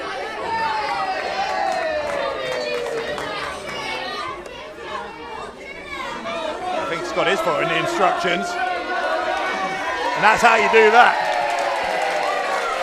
Carpentry was not on the agenda tonight.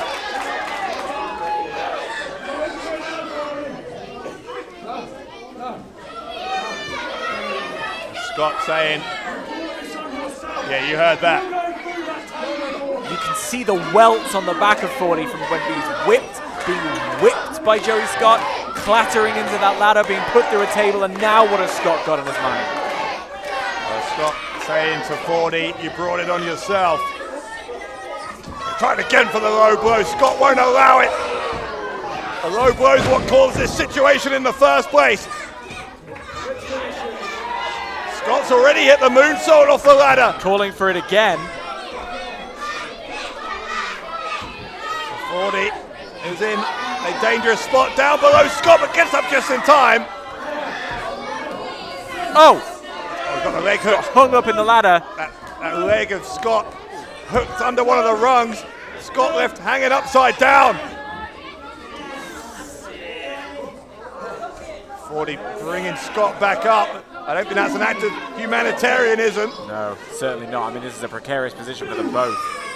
I do not like the look of this, Dave. And atop that ladder, it has been a wild street fight between these two. We might be in the final moments though, because look at this. Oh, don't do this. Scott, don't do this. There's that table behind them as well. This would be a superplex through a table. It's a perilous position at the top of that ladder and the low blow. Finally, 40's been trying to hit the low blow all night. Oh! Now Scott sent flying through the table. Now Joey Scott's hurt. Joey Scott is hurt. 40. The elbow. The pin. And 40 wins the street fight. And this is it. All credit to Joey Scott. What a battle. And with his hand raised in the air, 40.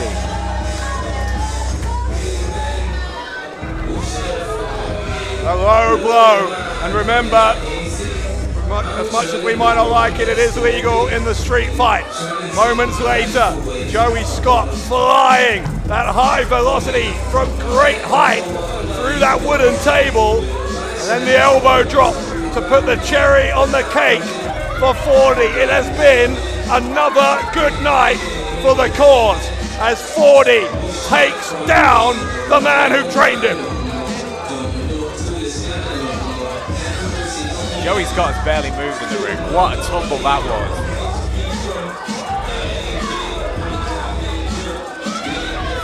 Joey Scott has barely moved. Scott still among the debris of that ladder, of that table rather, having come off the ladder. Watching the battered and bruised back of 40 as he walks away in victory. But it was one incredible effort there. Give it up for hot shot, Joey Scott. Imagine after making that kind of effort and somehow coming out on the losing end, heartbreak here for the hot shot. I mean, he deserves all the credit in the world. That was a valiant effort. A brutal street fight. Clattering from the top rope. Being hit in the face with that steel trash can and falling through that table. Never gave up the fight. Joey Scott with nothing to be ashamed of here. What a street fight it was. But 40 will be, I don't know, he's going to be gloating about this for a while. I think so.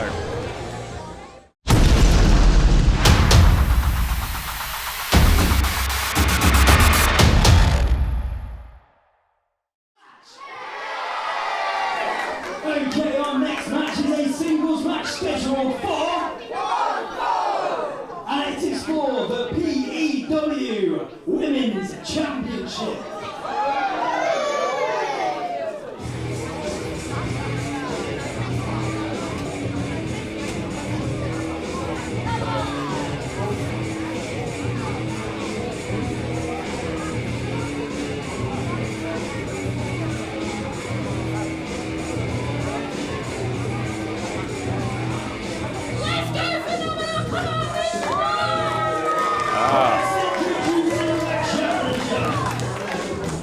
Ladies and gentlemen, make some noise for Harley Harris!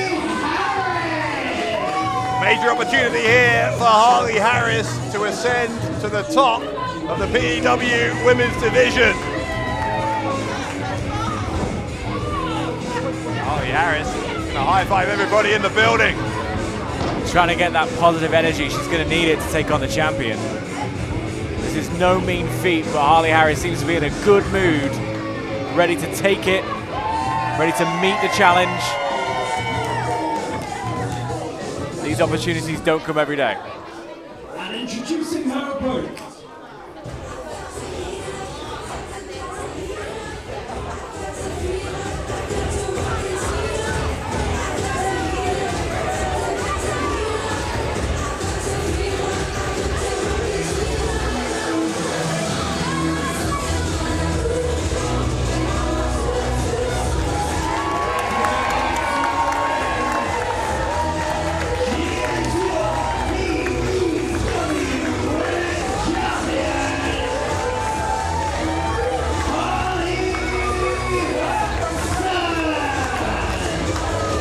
Stone of Scouse Girl Power. Harley Hudson, the women's champion, and one of the most exciting talents in the wrestling world today. It is an honor always to see her in action here in Phenomenal Elite Wrestling. Representing our brand as a champion, she does a fantastic job. Looks every inch the star.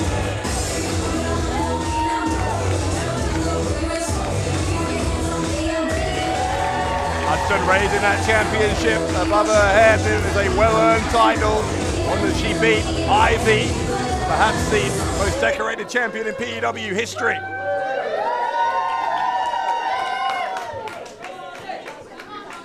Ladies and gentlemen, introducing the challenger. In the corner to my left, make some noise for Harley Harris!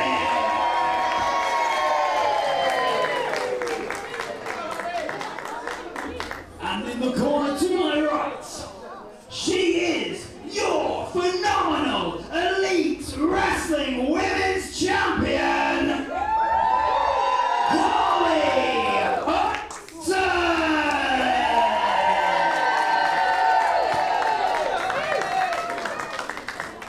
back in September at Legacy that Harley Hudson became the women's champion. Tonight, she faces one of her toughest tests to date. Are you ready to go? Harley Harris. Harley versus Harley here. Yeah, I've got a feeling I know who's going to win this one, Dave. Harley. You're a funny guy. Thank you. The crowd clearly very much behind Harley as a name. Yeah, they're kind of hedging their bets there. Time for the jokes to be over, though, because the bell has rung. The championship is on the line, and these two women are ready to fight. Harley Harris going straight away with the hard forearms.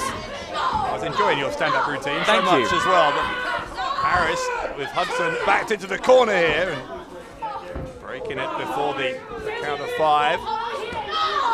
Harris came out here, slapping hands and trying to be very much a fan favourite, but she's going to struggle to get the support of the PEW fans against Harley Hudson.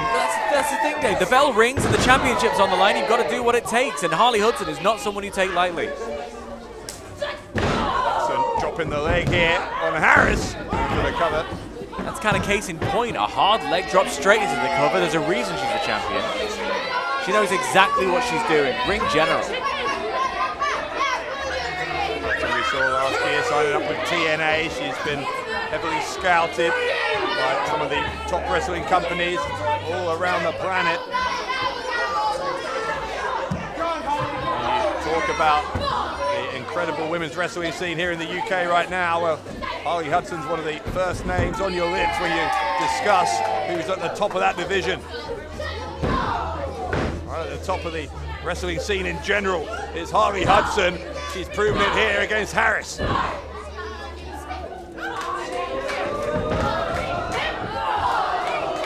Hudson sent into the corner though by Harris.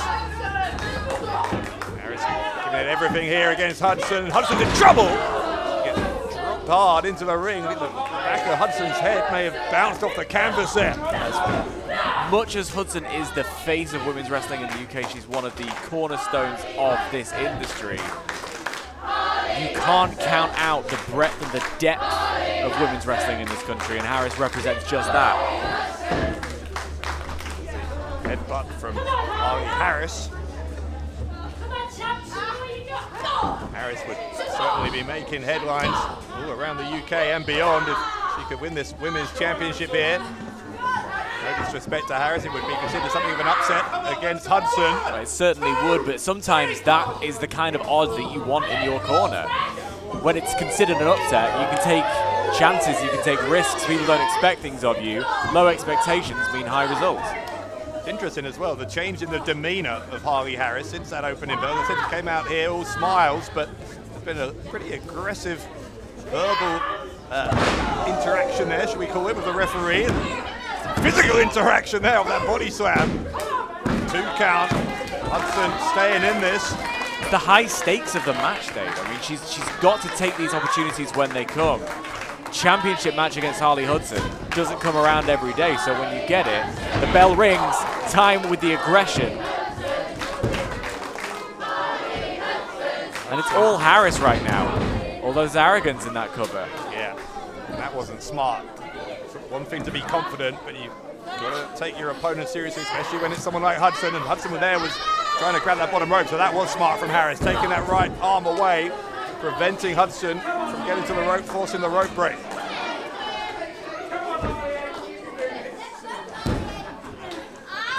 Don't count out the experience of Harris wrestling all over this country. The angle here of the neck of Harley Hudson as Harris continuing to torture the champion, but Hudson with a couple of body shots there. Able to free herself, and then jawbreaker on Harris. Harris into the corner, Hudson, big right hand. Harris going to be sent diagonally across the ring. Hudson follows in, another shot to the face from the PEW Women's Champion. And the ring move there with the impact. Hudson not messing around here at This Is It. Takes a run up. Harley Hudson colliding right in the face there of Harris. Another one. Harris in trouble at the hands of the women's champion. It's all Hudson at the moment. That was 2 hip attacks in a row, and now a third.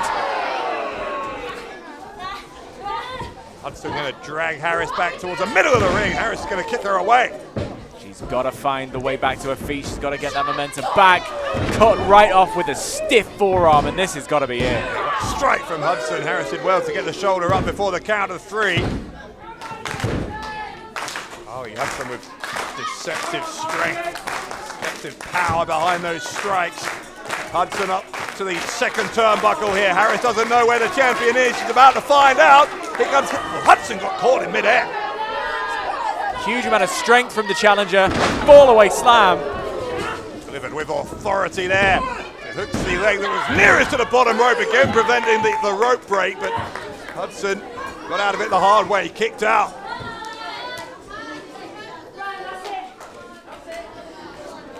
Looks like Harris is getting more than a little bit frustrated, ready to put this one to bed. Harris trying to get that double underhook. Hudson, smart ring awareness there. You wish he was in the ring and hooked her foot over that middle rope, only briefly though, before Harris able to remove her from it. Now Harris has put Hudson on the middle rope. Hudson to the apron. Harris had gone for that move once already with success. Hudson wise to it this time, able to wriggle away. Hudson grabbing the leg, swinging around Harris and then trying to strike her right across the throat here. Harris in a precarious position as Hudson drops the leg.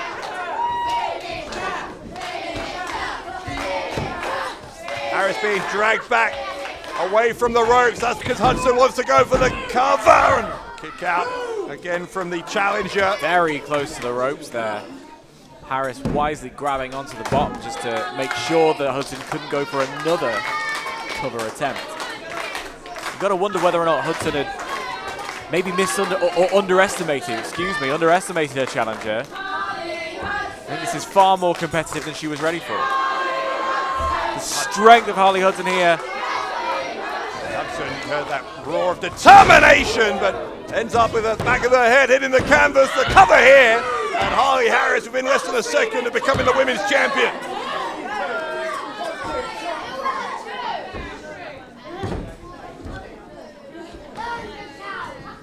Harris getting frustrated at the tenacity of Harley Hudson, just as many opponents have in the past. She's come here all guns blazing, and now that frustration is starting to tip over. Yeah, she's looking to end it though. Looking to end it here with that double underhook once again. Instead of victory roll from Hudson, smart counter from Hudson, and it's enough to retain the women's championship.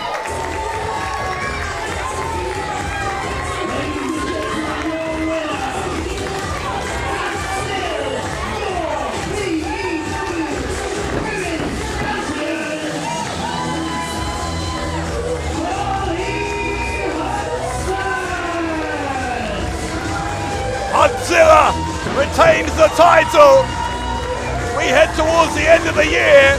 Harley Hudson stamping her authority on phenomenal elite wrestling. Tremendous effort from Harris, but Hudson remains at the top of the pile here at This Is It. Wasn't easy, Dave. Hell of a fight from Harley Harris, but Hudson knows exactly how to get the job done. All it takes is 3 seconds, using the momentum in her favor. And able to keep those shoulders to the mat.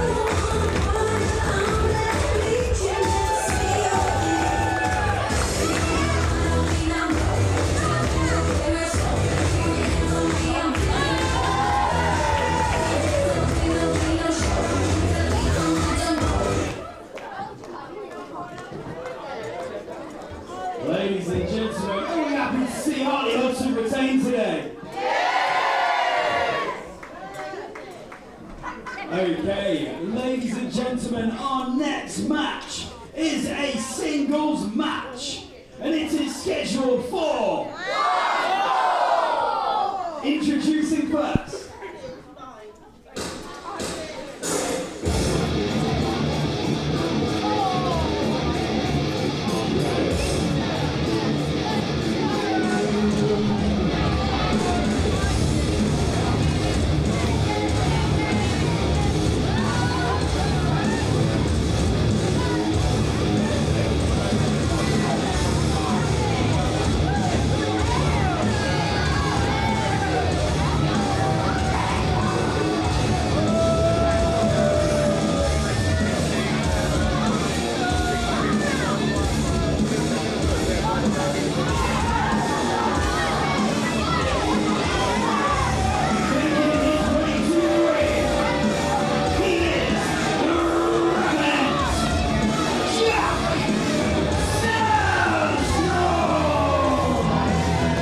Selstrom, former PEW champion, and Dan, I think a lot of us still remain very confused and quite frankly perturbed at the actions of this man last month, or just 3 weeks ago, and this month it was, and to be or not to be, Selstrom turning against the man he's going to face today, Smashing Mike, and so far at least, I don't think we've had anything like an adequate explanation from Selstrom about what his change in outlook is all about here. No, I think you're right, Dave. I mean, I've racked my brain. I've tried to sort of read in between the lines, understand what might have been going through his head, and I've grasped at a few straws. But he's a very hard man to read.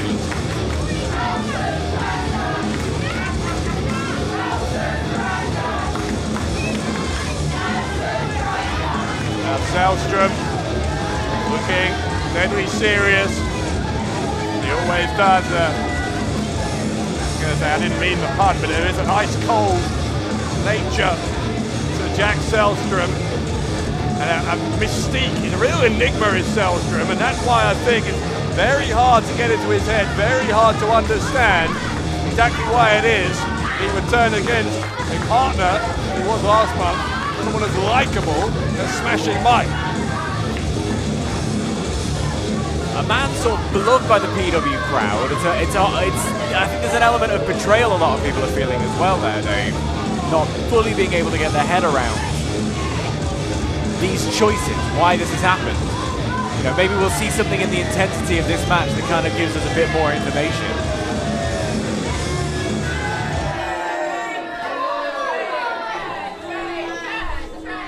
And introducing his opponent.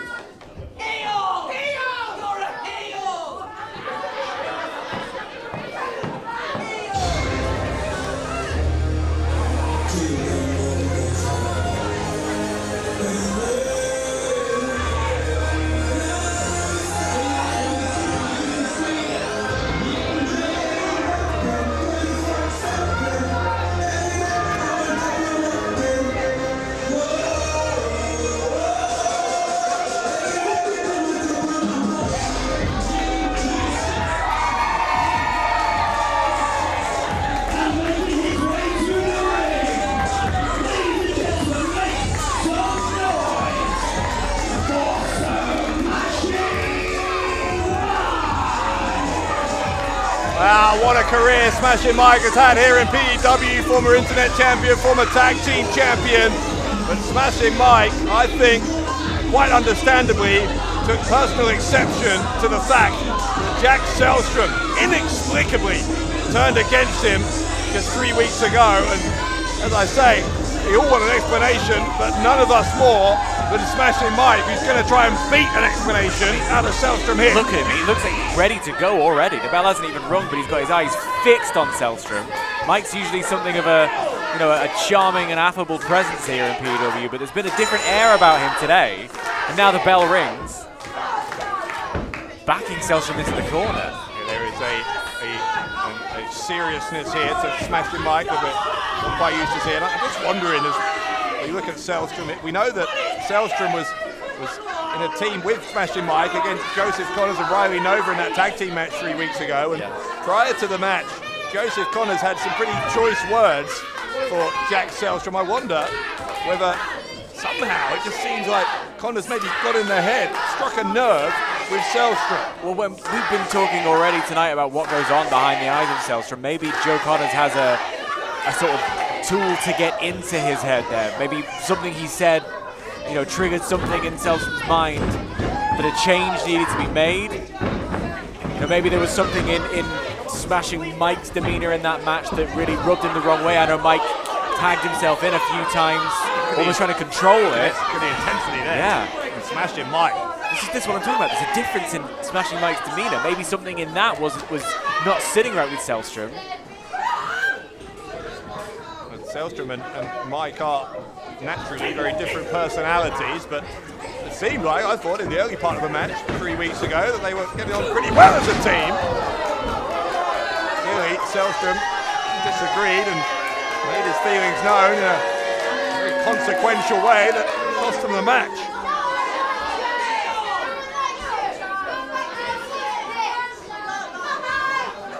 What Mike's got to be careful of is that he doesn't let this intensity and this emotion bubble over too much and lose control or concede too much ground to Sellstrom. Sellstrom is that Ice King for a reason.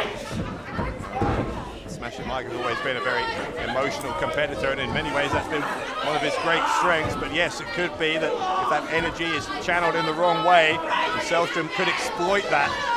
No doubt he'll be looking to do it as he sends Smashing Mike to the ropes. Shoulder block though as Mike comes back off the ropes. Shaking the ring with that impact.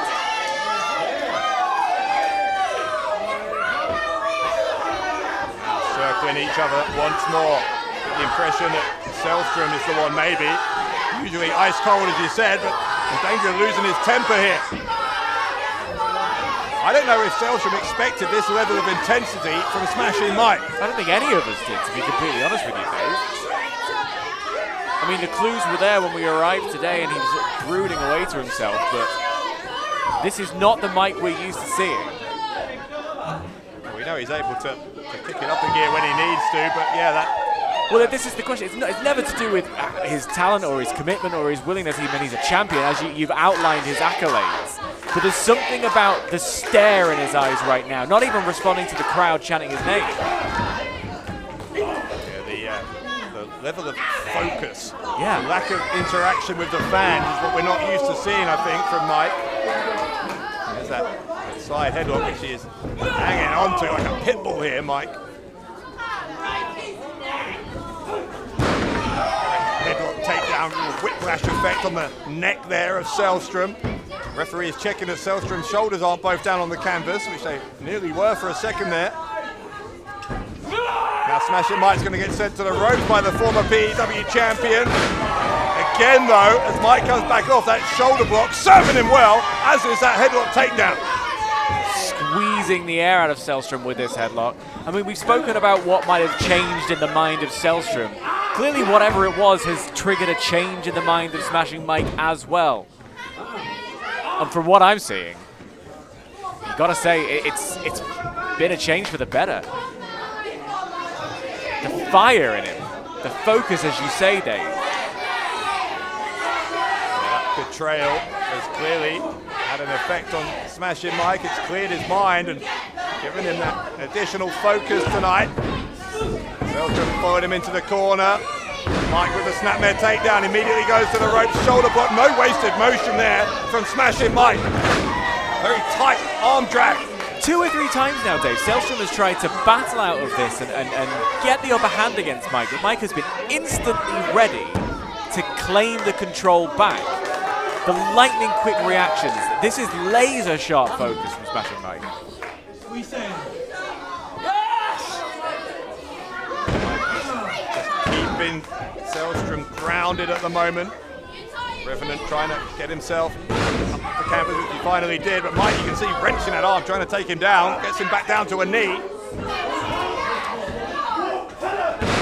Finally, takes him all the way down once more.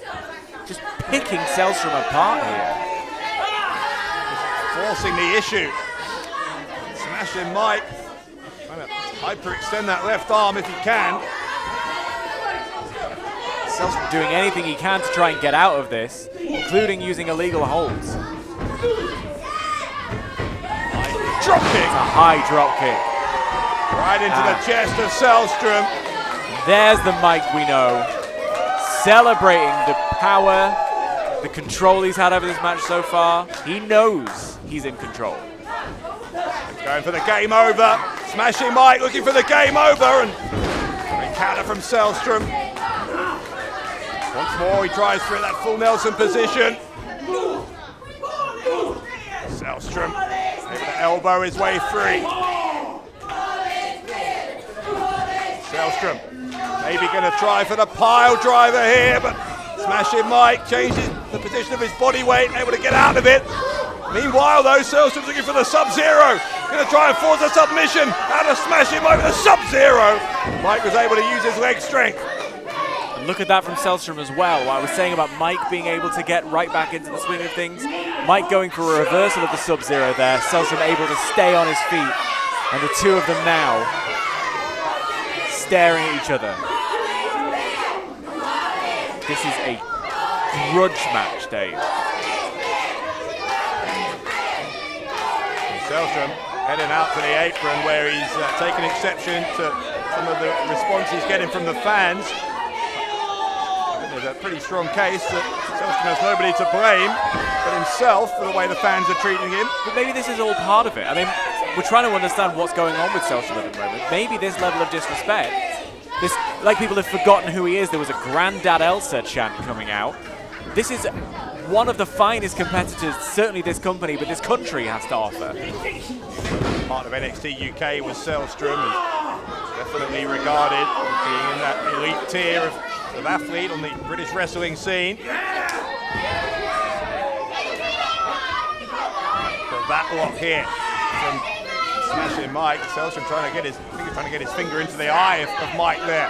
Anything to get out of this hold. Twisting that neck into an unnatural position, and finally Selstrom does get on top, just gets a 1 count before Mike kicks out. There's a big uppercut though from Selstrom. Knocking Mike for a loop, sending him to the mat.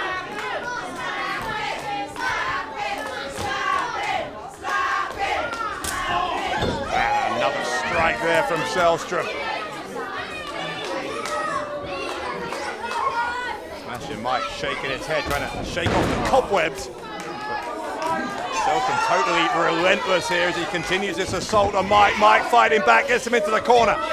One thing about Smashing Mike is that he does not know how to slow down. Yeah, that is true. Smashing Mike only really has 1 gear, and that is 5th gear. All the way, full tilt from the get-go. That is Smashing Mike's style. Uppercut there. And another. Selstrom.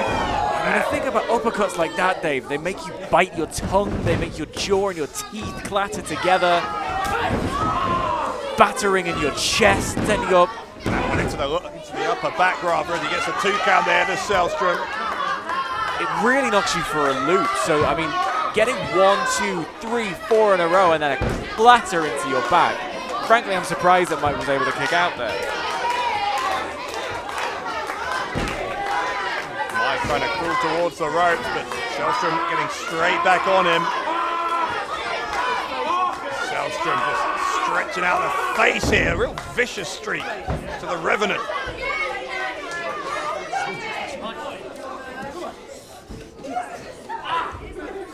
Selstrom got a hold of Mike once more. Trying to lift him up for a suplex. Mike was trying to counter. They ended up both collapsing down to the canvas, but Selstrom's got him back up in position and now gets a snap suplex. Straight on top of him, forcing those shoulders down into the canvas, but Mike used his legs to make sure he was able to just free himself. I mean, that is, he saw the viciousness of that suplex. Selstrom, That is exactly why he was trying to break it. Yeah, look at this, Selstrom now on it. Yeah, grinding the bone in his forearm right into the face of Smashing Mike. A real nastiness we're seeing here from Selstrom. Nastiness is exactly the word for it. I mean, it's a vicious as a move, but the disrespect behind it as well. Selstrom kicking the face here of Smashing Mike. This crowd trying to rally Mike back to his feet. Selstrom says no. That's another vicious uppercut.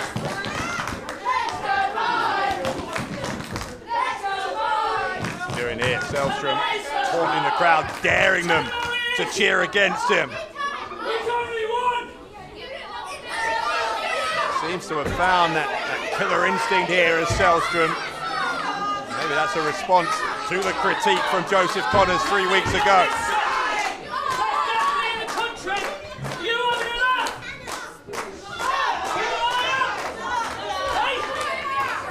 Selstrom doing a lot of verbal abuse here to Smashing Mike. I don't think we've seen that before from Selstrom. No, I mean, it's a completely new colour on him. What a kick. And it's not just the trash talk, Dave. It's not just the vicious words. They're backed up by vicious actions. That kick could have realigned a few vertebrae there. And the way he's stalking the ring now, just mouthing off at the crowd, the arrogance to not even try and go for a cover here. That's telling us everything we need to know about his state of mind. So there's a real sense of grievance in Selstrom.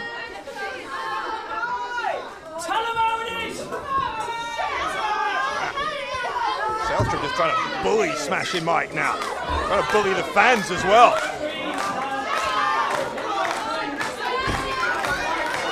Again, it's all guesswork though. We still don't really know what is going on in the head of Jack Selstrom as he tries to force the submission here from Mike.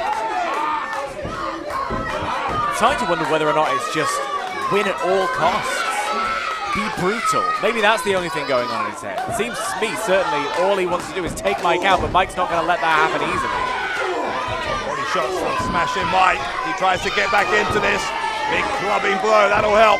Mike will go to the ropes here. Ducks the clothesline from Selstrom. Selstrom, though, fires back with a big, big back elbow.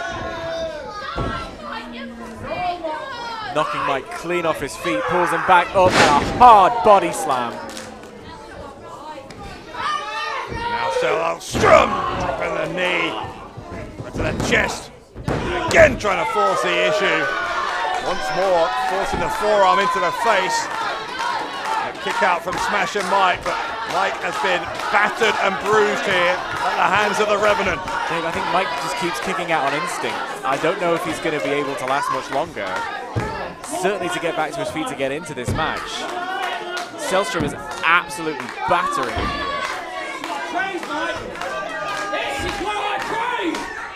Selstrom continuing to scream in the face here at Smashing Mike. The uppercut there. Another. How many of these uppercuts have we seen from Selstrom? They have been absolutely devastatingly effective. Mike's head rocking about. He's got to be dizzy, wondering where he is. Selstrom maybe going to try and end it here. Trying to lift up Mike. Mike knows he has to resist, which he does. He's getting his foot in position to block it. Mike refusing to be lifted. Instead, he's going to lift up Selstrom. Smashing Mike, holding Selstrom up in the air. Look at the power, look at the poise of the Smashing One. Going to try, I think, to hit a delayed vertical suplex here. Where is this strength coming from, Dave? Unreal from Smashing Mike. But look at that. I mean, that's got to have taken even more out of him, not able to go for the cover straight away. And in fact, it's Selstrom turning over to make sure it doesn't happen.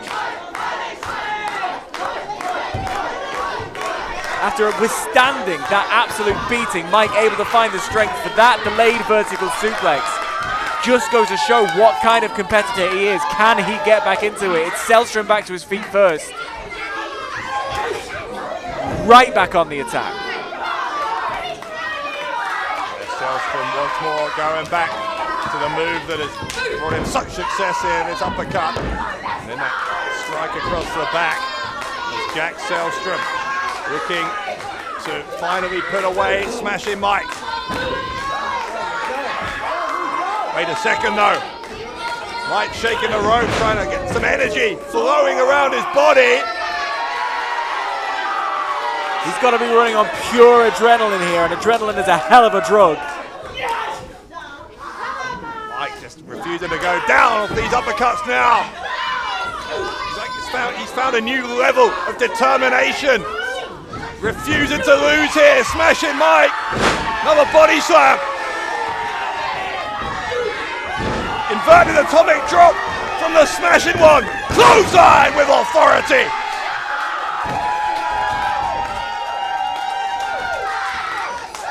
Smashing Mike feeling it now.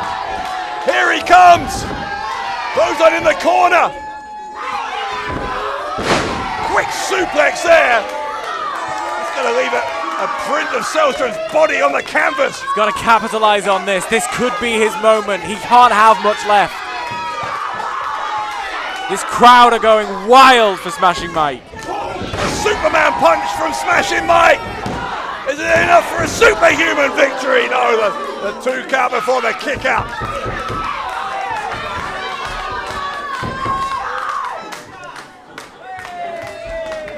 Smashing Mike getting some fist bumps from fans in the front row. Every little helps, especially at this point in a match when they've been going for so long.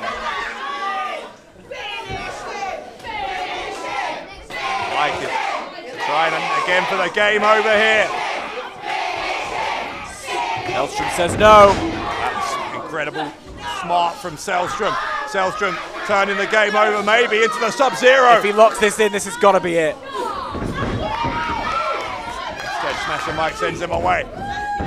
Mike changing direction. Big pounce! Oh! Smashing Mike!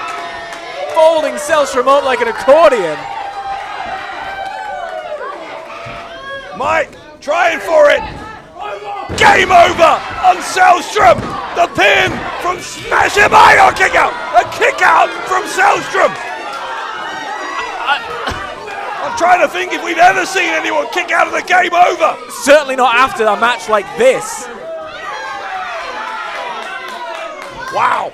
I don't think Smashing Mike expected that to happen either. He's got what he's got left in the tank, I don't know, but he's taking it high risk by the looks of things. Well, I think if he's thinking the game over didn't work, I've got to take a risk. What's it going to take to keep Selstrom down? Selstrom doesn't stay down. Slap in the face. In fact, he's cut Smashing Mike off at the pass here. Now Mike, his body drooped down as he's perched across that top turnbuckle.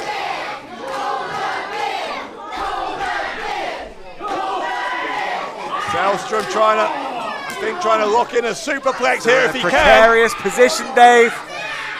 This is anyone's, but it looks like Selstrom has the upper hand. And there it is, the superplex delivered by the Revenant. Can the Revenant find it within him to get back up? Will Selstrom get this cover? Selstrom on top of the shoulders. Mike gets that right shoulder up. He did so emphatically. It's a powerful shoulder up there.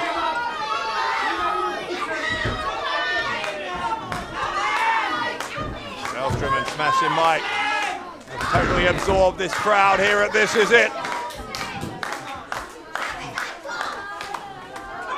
Selstrom still trying to find a way to get it done. That uppercut, the latest in a series of them, may have knocked Smashing Mike out.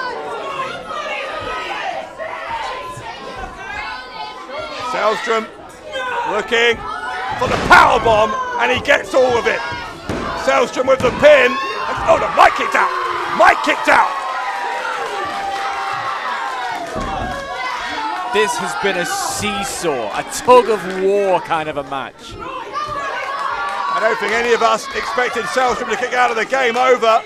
None of us expected Smashing Mike to kick out of that powerbomb. Whatever has changed in the mind of Selstrom, I don't know that it was ready for Smashing Mike to be like this kind of competitor. Yeah, Selstrom's got that leg again. I thought he was looking for the Sub-Zero. He's got a little bit more trash to try and talk before he puts him away. A little bit more disrespect. The fish hook dragging Mike to his feet. Utterly callous. Selstrom picks him up. Smashing Mike. I don't know, there can't be much left here. No, I mean, at this point it's fumes, Dave. Mike's still fighting, like he always does. There is no quit in Smashing Mike, but he got caught in midair there, and it's a dangerous way to be. He's going to lock it in. He's turning it over. Selstrom's going to turn him over into the Sub-Zero. Selstrom, can he get that leg over? Yes, he can. Nowhere for Smashing Mike to go. Nowhere for Mike to go. Can he survive here? Screaming in agony. Selstrom putting every ounce of his body weight into this Sub-Zero. Mike trying to make the bottom rope. Can he get there? His fingertips away here. Smashing Mike. Oh, he got that's gotta be dragged back into the middle of the ring. Nowhere for Mike to go. Disheartening, to say the least. Smashing Mike. He's holding on. He looks like he's fading, Dave. The crowd willing him on desperately to make it here. I mean, the question at this point is he going to tap or pass out? Which comes first? Look at Selstrom cinching down on the Sub-Zero. Oh my Somehow God! powered out! The power out from Smashing Mike, and Selstrom kicked out on 2. How on earth did Mike manage that? A hard shot to the kidneys of Selstrom. Mike doing everything he can. Just resorting to strikes now. Now what a fight. What a fight this is between Jack Selstrom and Smashing Mike. Wait, Selstrom's got a chain. Selstrom's got a chain wrapped around his fist. Showing the chain, that's going to be a disqualification. An instant disqualification. Referee saw the chain. Jack Selstrom has been disqualified. Your winner, Smashing Mike. Selstrom snapped there. I guess at that point, when you've got that Sub-Zero on and Mike refuses to tap out, you have to resort to whatever's in your bag of tricks. But even I'm shocked by that. Hold on. Stop it now. The match is over. You've already knocked the guy out with the chain, for God's sake. And now Selstrom with a powerbomb. Call that insult to injury. The levels of disrespect here. The humiliation of Smashing Mike at the hands of Jack Selstrom. That was a marathon contest, Dave.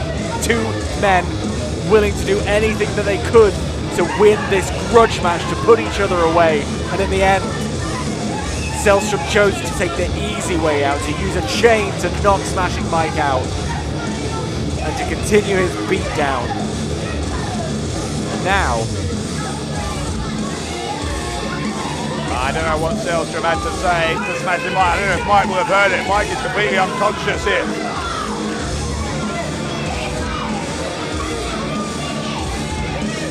Selstrom's made his point. Yeah, thank you. Get out of there. But here's the thing. Jack Selstrom can pose over the fallen body here of Smashing Mike. He can do that as much as he likes. But here's the bottom line. The powerbomb wouldn't defeat Smashing Mike.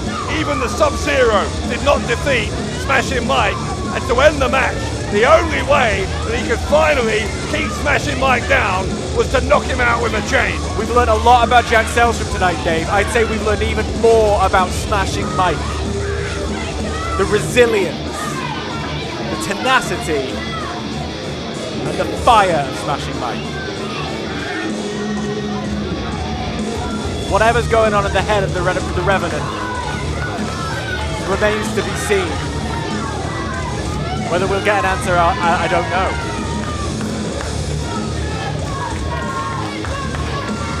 Jack Selstrom walking out here as if he's won the match. He has done anything but that. He has shamed himself once again. The opposite is true of Smashing Mike, who has plenty to be proud of.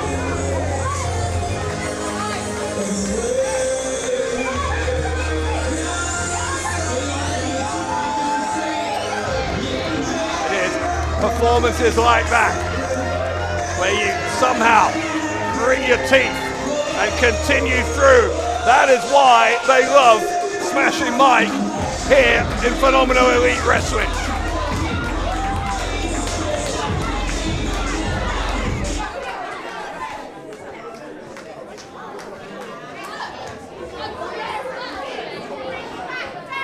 Ladies and gentlemen,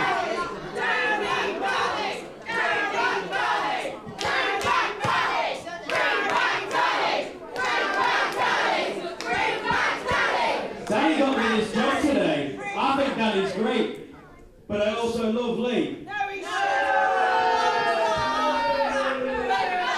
There's only so much our officials can do here, ladies and gentlemen. He made the right call.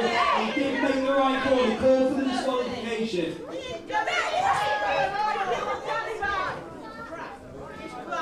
Unfortunately, there is only so much he can do. I do love Danny. No, there is not. So you should do more.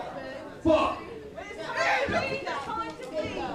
I know that's not the result we all wanted, ladies and gentlemen. Smashing Mike did get the win. But a disqualification win, is that what Smashing Mike would want? first time in. My first time in. What do you know? Ladies and gentlemen, are we ready for our next match? Our next match is a singles match. This is scheduled for... Introducing first.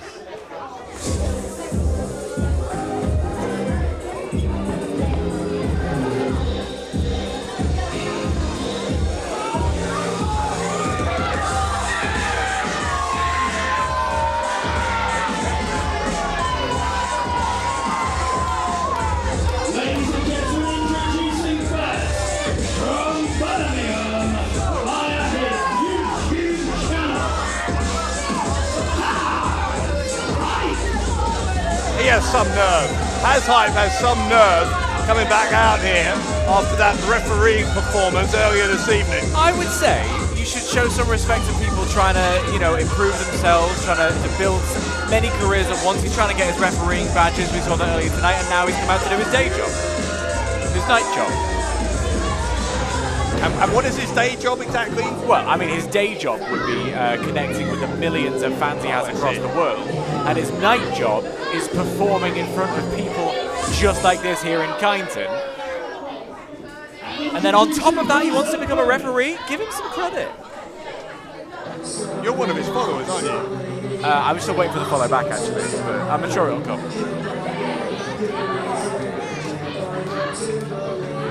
Maybe we'll collab.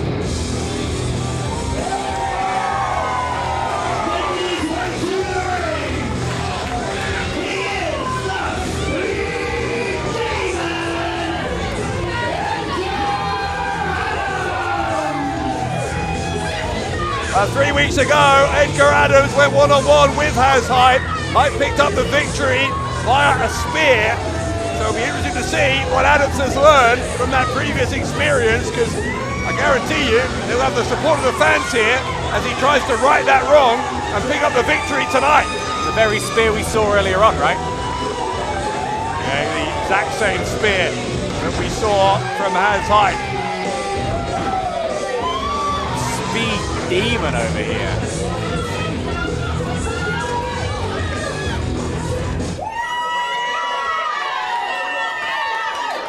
Why is this camera on a stick? That's called a tripod, Dave. I think when you're someone of the magnitude of Hype, you have to be able to vlog wherever you go. You're traveling the world, all over the country. You've got to be able to get up and go to stay connected with your fans because they demand it from you. So he needs to be able to put that tripod up wherever he can. What is this? Where's Hype going? What did he say? Maybe he's a bit tired from his referee duties earlier on. I mean, it's hard to pull double duty. He's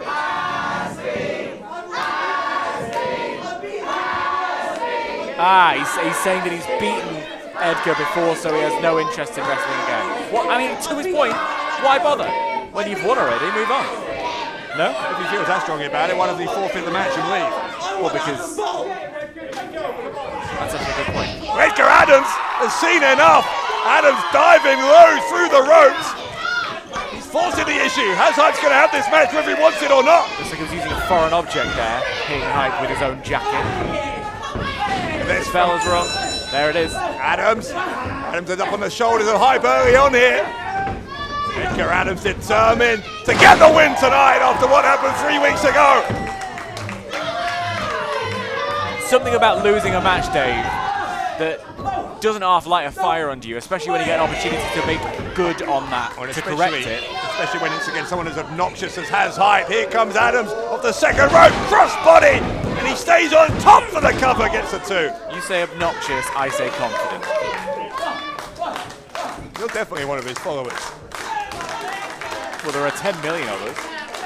Yeah, I'm sure there are. How many of those are Russian bots? Yeah, that was a rhetorical question as well. I know it was. I know it was. Because I think you're a subscriber as well. How else would you keep up with him? Hype. What did you say? I'm accusing you of subscribing to Hype. I can absolutely guarantee you that is not the case. Maybe on your burner account, Dave. Hype certainly looking to pick up some more followers here. It's an uphill battle for him, frankly, given the response he's receiving tonight. It's already a fairly hostile crowd tonight. Unsettled by what we just saw Smashing Mike put through. And now has Hype in full control. Crowd did take a turn, undoubtedly, after what happened to Smashing Mike at the end of that match a moment ago against Jack Selstrom.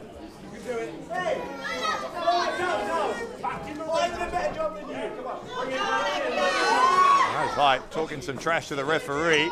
You would think Hype would know it's a difficult job being a referee. He's had recent experience of it. Well, exactly, and that's why he expects referees who've been doing this much longer than he has to be of a high standard. Adams smashed in the face of Has Hype repeatedly into the edge of the ring. Adams over the top. Adams is so impressive, but his willingness to go for risky moves like that just as easily falls against him. Going for the cover now, Has Hype. Running Senton before the cover. And Has Hype looking to make it 2 in a row against Edgar Adams tonight.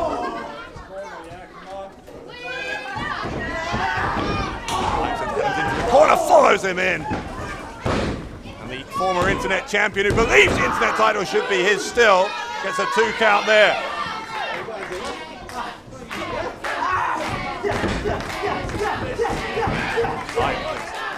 Close fist there. Referee giving a warning to Hype.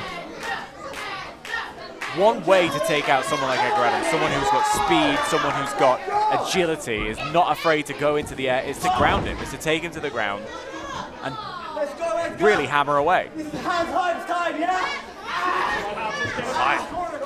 Hype choking away here. Edgar Adams really struggling to keep up here with that pure aggression, this violence, quite honestly, that we're seeing from Has Hype.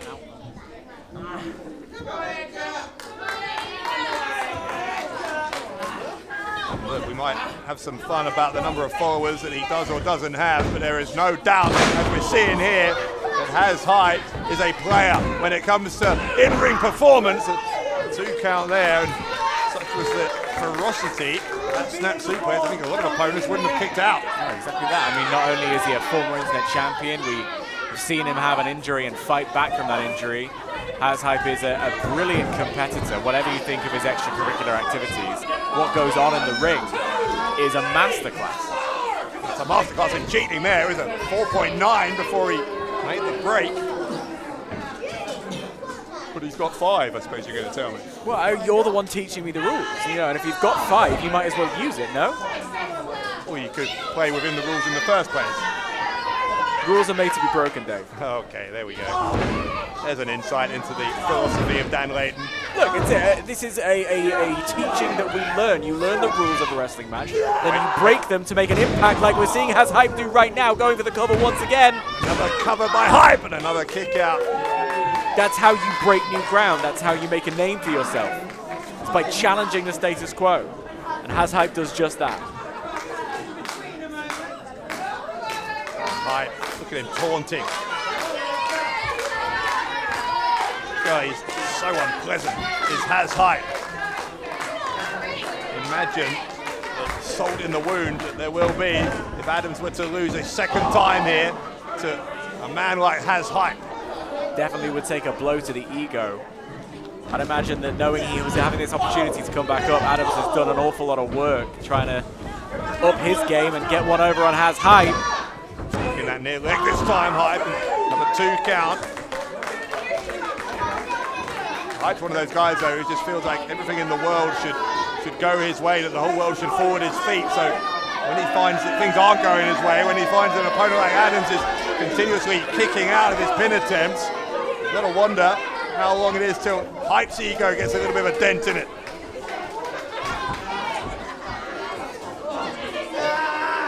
Hype has Adams up and a running power slam from Has Hype into the pin and another kick out from Adams. It's a close call. Adams kicking out. Once more Has Hype not letting him go. Yeah, the frustration growing again here for Has Hype. Elbows from Adams. Able to get himself off of the shoulders of his opponent. Tried to clothesline him down. Adams just Didn't have enough power left in his body there. No, I mean, you have to be able to try and use your momentum, but that wasn't even enough to knock Hazhype backwards, let alone off his feet. Hype gets thrown away. Gasping for air now is Adams.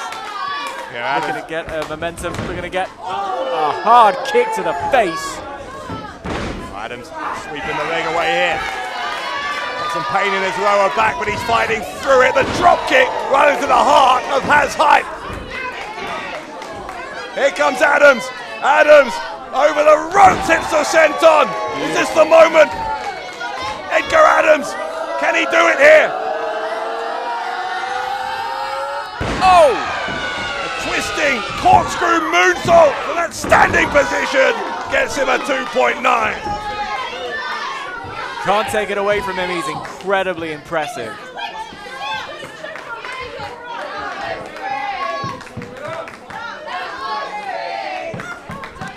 Adams. People at Kineton showing they don't really know how to count. Clearly a 2 count, Hazhype was able to kick out. Back to the drawing board here. So Edgar Adams trying to line him up. Hype catches him, drops him with the side slam. Hype with the pin and a right shoulder up for Adams. That was 3! Hype trying to claim it's another 3 count, but he is not one really to complain about the cadence of the referee counting pins, is he, after what happened earlier? Well, I would argue that he is, given that he's training very hard to be a referee. He clearly is someone who's going by the book. I think Hype was looking for the spear. Hype was looking for the spear there. Adams had learned from it. He's able to counter. Now he hits the cutter. I mean, this could be it. What a couple of moments that is. The cover here. Adams learning from his mistakes, and it nearly got him the 3 count. Absolute credit to Adams there, being able to spot that threat coming a mile off. Well, Adams is pointing to the top rope. We know Adams likes to hit the frog splash. He tried that a couple of times 3 weeks ago as well. If he hits this, it will be over for Hype. Wait, hold on. Wait, someone from the crowd up on the apron there. Adams was able to push him away. Who was that? Who on earth was that? I didn't get a catch of his face, but Hype is back to his feet. Catches the crossbody. Hype slamming Adams down. Who was that? And here we go. Oh, spear! The spear from Hype. The pin. And again, the spear. Enough to give the win to Hazhype. But give the assist to whoever came out of the crowd just now.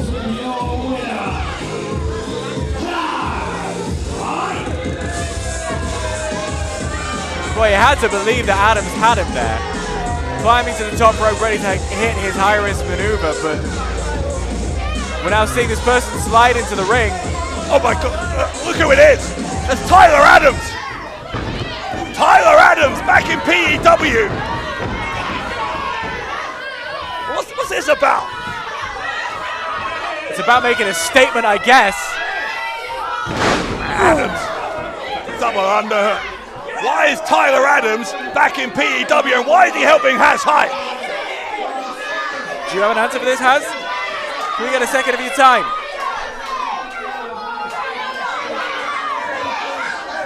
Tyler Adams. That's not like that's Dave's job. It's Dave's job to deal with the coat. What? Tyler Adams, we've seen him cause trouble in PEW in the past, but we haven't seen him for over a year. What are you doing here? What's that about? What are you doing here? I don't understand this at all. I do not understand what has brought Tyler Adams back to PEW.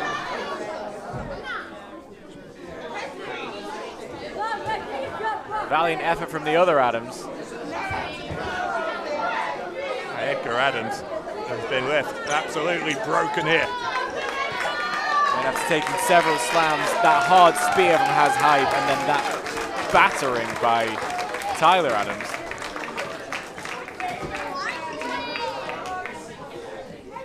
Ladies and gentlemen, give it up one more time for the Speed Demon.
about the personification of toxic masculinity, you're looking at it.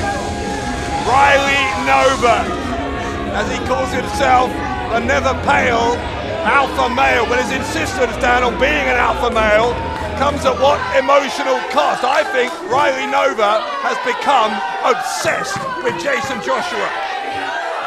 Is it with Jason Joshua, or is it with the prize around Joshua's waist? A belt that Riley Nova feels like he never fairly lost. I can't say I fully support the way that Riley Nova's chosen to go about his business, but he was a fantastic champion. Riley Nova still getting an earful of abuse. Joining him in the ring. We saw that Nova's attempts to help Vega get the win earlier on backfired horribly against Ivy.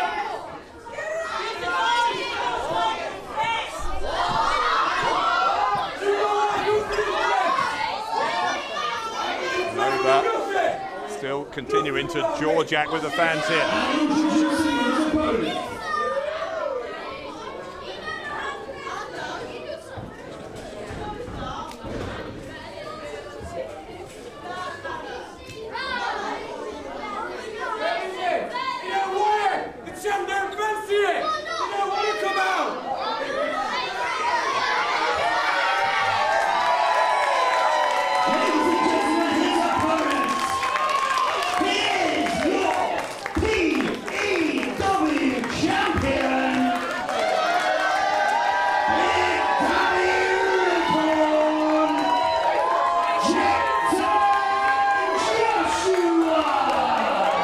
Has there ever been a more popular PEW champion than Big Daddy Unicorn? Jason Joshua, a man who's prepared to wear his heart on his sleeve. He'll talk openly about his struggles with anxiety, something that Riley Nova sees as a weakness. A lot of fans see that it makes their champion human. And Dan, in so many ways, what we're seeing here in this championship match really is a tale of our times. A man who's prepared to be emotional, to go against those stereotypes. Doesn't deserve music. Lawrence, the prestige, explaining why there's no music. Petty, totally petty. But I mean, as you were saying, Dave, it was a point right on the money. This is a tale of our time. Two different types of men, and we just saw the Prestige represent another sort of negative voice on the kind of flamboyant.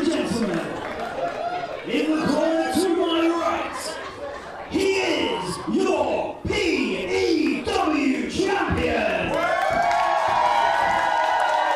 Big Daddy Unicorn, Jason Joshua.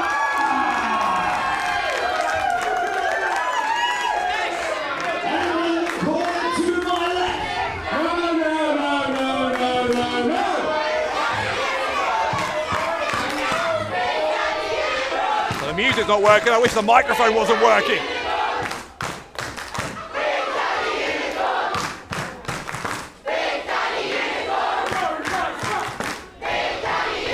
Riley's been vocal all night. Billy's not going to let this moment pass without having something else to say.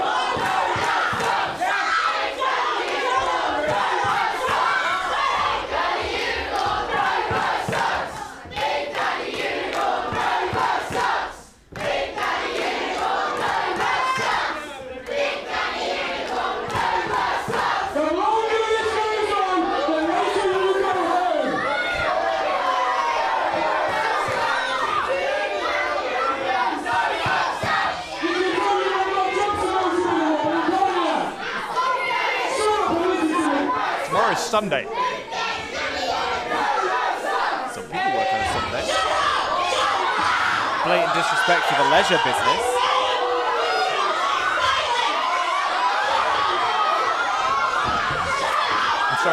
Sorry, what? If she's not careful, she will break the microphone.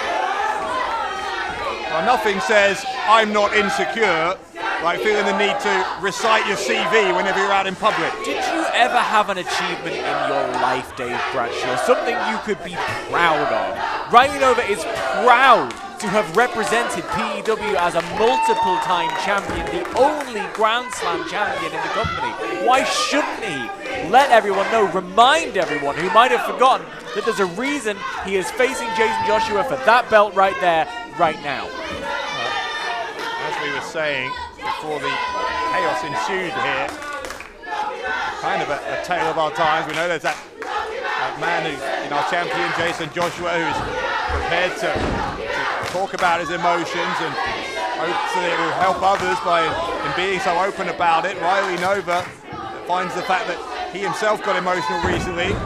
He's embarrassed by that. He looks in the mirror and he sees Jason Joshua and he thinks that's a negative. But look, I really respect Jason Joshua and I'm grateful for him being so open and being so honest. It's a really good thing to have in this world, but the reality of the situation is when you're a competitor, when you are a champion, you need to find a way to be able to check that at the door. When you make your entrance, when you enter the ring, find a way to keep your emotions in check. It's a difficult thing to do. Riley Nova's finding that out. Finding out it's difficult to overpower Jason Joshua as well. Big Daddy Unicorn, that magical moment when he finally became the PEW champion at Legacy back in September. Since then, victory at Toil and Trouble in that trick-or-treat street fight against H. Hood. And the 8-man elimination match last time around, Jason Joshua ended up on the losing side against the cause. So Nova getting his rematch here now, one-on-one for the championship. For the third time, in fact, these two have gone one-on-one. I was talking to Riley before. He basically sees this as his last chance at getting back what he believes is his. Nova going to the outside to buy himself a bit of time after that hip toss, and you're right. After this, you've got to think, if Riley Nova can't win back the championship here, he will have had the rematch that former champions are entitled to, and Nova would be at the back of the queue, wouldn't he? Absolutely, back of the line. We've seen some incredible talent here tonight, whether it's H. Hood, whether it's the rest of the cause, whether or not Has Hype gets to throw his name in, Jack Sells from the Smashing Mike. There are so many people hovering around Jason Joshua looking for an opportunity at that belt. If Riley Nova doesn't get the job done tonight, it could be a year, maybe even more before he gets to the front of the queue. Also, he is a little bit skanky, isn't he? No, he's a handsome, tanned Jack. The fans are saying well, so. As we've established tonight, the fans don't even know whether their town is Kineton or Kineton, so I don't really take what they have to say with much alacrity. I think I used that word right. Captain Thesaurus. Nova taking his time getting back in here. Again, Nova must have known coming in here that he wasn't going to have the support of the PEW fans. So why is it that he's allowing it to get under his skin so much? And again, I think it's because his ego is so damaged now, so fragile, given what's happened to him losing the title to Jason Joshua, the humiliation he's faced at the hands of Ivy, that Nova really is on the brink. He needs this championship now. It's become a matter of life or death for him. It's become more than just a belt that he can hold aloft, a belt that he can wear around his waist. It's become everything with his identity. Again, good for him, he got a clothesline, but demanding recognition off the back of a single clothesline. And look who's back to his feet. Yeah, of course he is. Joshua quickly back to his feet, and Nova was celebrating far too early. Knee right to the face from Big Daddy Unicorn, dropping Nova down. Hits him with the low drop kick. I mean, look, Nova was a young champion. It was an unexpected title victory. A lot of people didn't believe in him. There were a lot of naysayers. So losing that belt while he was still trying to build his legacy, no pun intended, must have had a real blow. And not only... Well, 1 second here, Dave. Riley Nova yet to find his footing in this they're match both coming this way. all. Jason Joshua coming over to meet him on the outside. Nova, shot to the back here. I felt that. He ran a mile when they came within any distance. We're talking about two championship contenders here. I'm happy to get out of their way. I sit behind the desk. I don't go in the ring. Oh, Nova sent into the bricks here. This has become, deeply, it's a cliche to say, but it really has become deeply personal between these two because of the fact that Riley Nova has said that Jason Joshua's approach to how he interacts with his fans is a weakness, makes it somehow less of a man. Nova into the bar. Time for a snack break. Ooh. Nova smashing his head on the top of the bar area hard there. shot clattering the back of Riley Nova's head against that bar. They need to get this back in the ring. The referee needs to get some level of control over this thing. Back over. In the ring, please. Well done for staying in your seat. Trying to get a bit more brave. Trying to find my toxic masculinity. Nova with a strike across the back here. And speaking of, it wasn't just that he lost the belt at Legacy. It's the way he lost the belt. Betrayed by someone he considered to be a close ally, a close friend. That's going to do things to your head. No wonder he's brought Ashley Vega alongside as a sort of facsimile of Ivy. Knows how to scream into a microphone just as much as the former Karen did. It's almost like Riley Nova can't survive on his own out here. Is that what you're saying? It's maybe how he feels. It's not how I feel. I see a champion. I see a tan, jacked, handsome young man. Jason Joshua just sees a threat to his championship. Ashley Vega moved out of the way, but in doing so, that left an opening for Nova.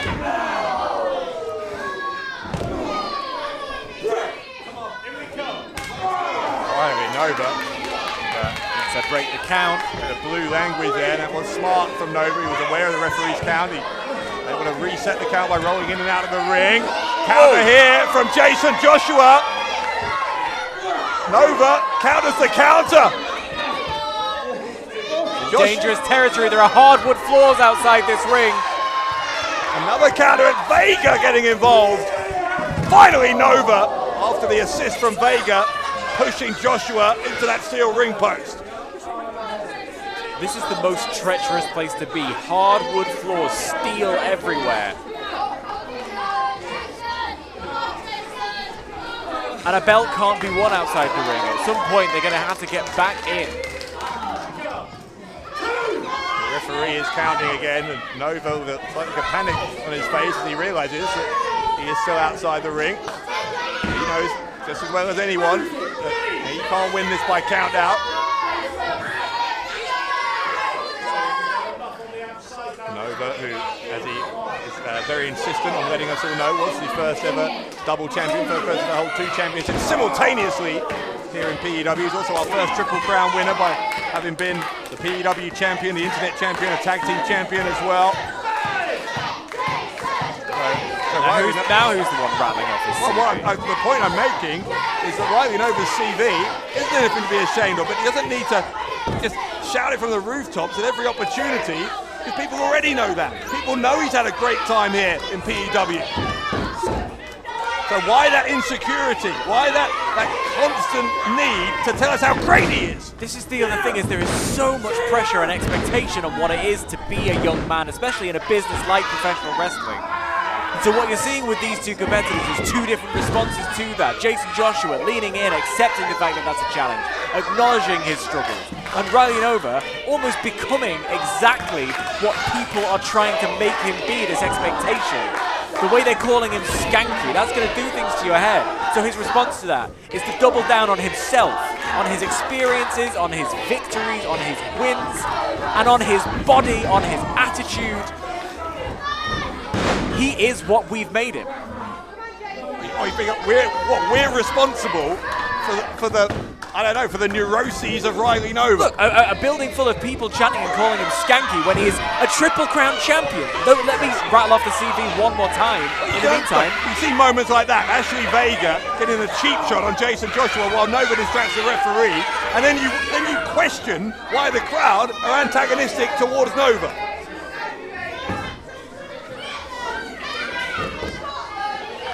So he now weakened Jason Joshua back into the ring after Ashley Vega finished with him on the outside. Big shot there from Nova. And that, look, it doesn't even help him.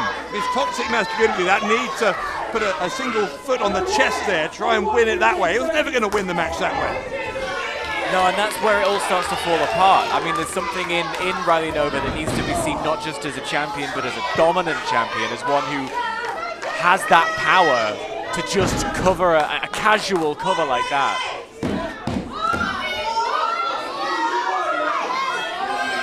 Nova determined to be the aggressor here. Ashley Vega on the outside. That X factor of Ashley Vega on the outside. If by X factor you mean unfair advantage, then yes. Shot from Nova, sending Joshua down to the mat. And now Joshua going to be tossed unceremoniously by Nova all the way to the outside into the waiting hands of Ashley Vega. Look at Vega, it's ridiculous. I'd like to say there'd be consequences for this, but given that the prestige is the man in charge of PEW, you've got to doubt that. He's never wanted Joshua as the champion, and he was almost just 1 second away from getting his wish because Nova nearly won there. Prestige, I don't think it's so much as not wanting Joshua to have it as wanting Riley Nova to have it. No, he doesn't. No. He's You're not getting away with that. He has said that Jason Joshua, he doesn't believe is championship material. I'm sorry for trying to find the best in Pete. You are unbelievable. Riley Nova trying to just squeeze the life here out of Jason Joshua. But Joshua's back to his feet, drops down to a knee, strikes the jaw here of Riley Nova. Joshua ends up headbutting the turnbuckle. A little bit over-exuberant there, didn't have Nova weakened enough to do that. Nova kicking the rope, we then fired up into the face of Joshua. I think this is one of the things that Riley Nova doesn't fully appreciate, is that when you are someone who struggles with that kind of emotional turmoil that goes in your mind when you have an anxiety, when you have all of these issues, it can give you a kind of tenacity. So opening spaces there for Jason Joshua to try and make a comeback. He needs to close those gaps and keep on him exactly as he's doing right now. Joshua able to lift himself up to the apron here. Gets the elbow smash. And striking Riley Nova in the midsection. Rolls back into the ring here. Does Jason Joshua. Joshua though gets sent to the ropes by Nova, and the boot sends Joshua down. Nova goes to the ropes now. Drops the elbow. And he's going to try and convert that into a second reign as world champion. He was very, very close to succeeding.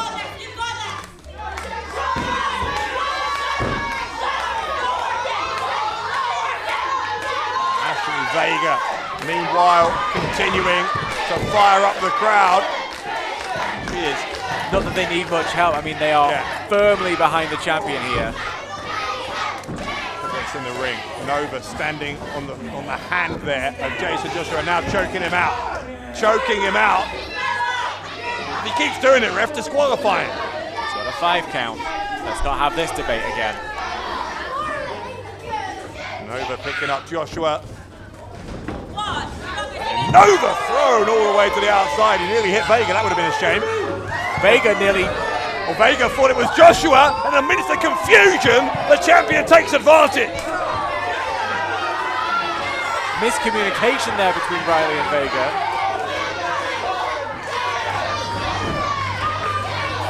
Nova thrown into the ring.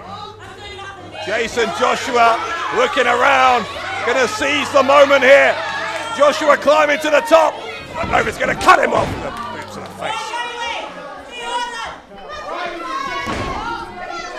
Riley Nova, absolutely determined. As I said, it's not just a want, it is a need for Riley Nova. That PEW World Championship forms the central part of this young man's identity. In many ways, it's all he's had. The entitled fell to pieces. That championship was the thing that was left in his hand. Well, he thought the grass was greener. He thought by leaving the entitlement, he was the one who broke it up. The crucial part of that, he was the one at the heart of turning against Martin Kirby. He thought, I can go on my own. I'll be more successful than ever. Well, it turns out it's more difficult than Riley Nova expected. It's all a learning curve. Don't forget, this is a young champion. Jason Joshua is in trouble here. With Riley Nova adjusting his position. So dangerous up on those ropes. Lose your balance in a heartbeat. It's a long drop down to a hard floor if you do.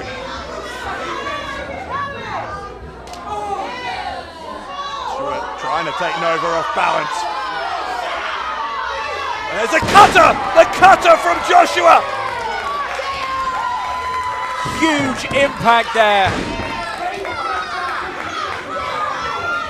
Riley Nova. Nova, we know, has been under the tutelage of Joseph Connors. Connors telling Riley Nova that Nova's time is now. Jason Joshua with reason to believe otherwise. This crowd trying to will Joshua back to his feet. Vega trying to do the same for the challenger. Reminding him what's at stake.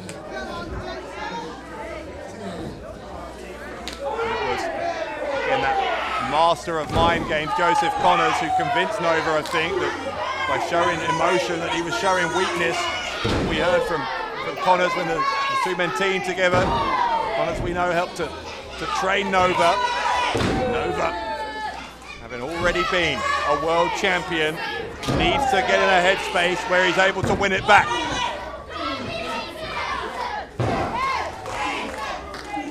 I mean, even in the face of what you might call a 2-on-1 assault here with Vega on the outside, there's a real composure from Jason Joshua, and we are seeing the exact opposite in Riley Nova. Joshua had Nova up on his shoulders briefly. The knee into the temple. Joshua able to drop Nova down. Here comes Joshua! Second rope is that diving senton.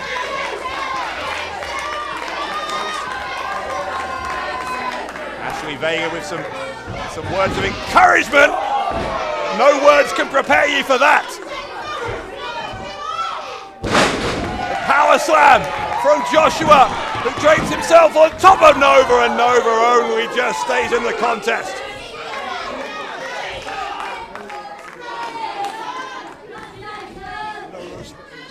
Nova flat on his back. Jason Joshua flat on his. It is a coin toss right now as to who's going to leave This Is It as the PEW World Champion. Man, what an atmosphere. What an atmosphere here tonight there has been from the opening bell. Breathless action throughout the night, climaxing right here. Joshua going to try and get him up. Over the elbow. Back of the head into the skull of the champion. Nova picking up the pace as he goes to the ropes here. Got caught. Did Joshua. That overhead neck breaker. The pin from Nova. No. Joshua survives. Nova had every ounce of his body there covering Joshua, and it was not enough to keep the champion down.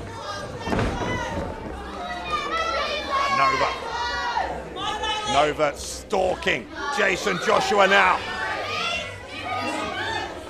He senses that his moment of victory may be at hand here. Does Riley Nova? He has to make this count. This could be his last opportunity. For the Ryle driver. Joshua wriggles his way onto the apron. Joshua through the ropes into the stunner.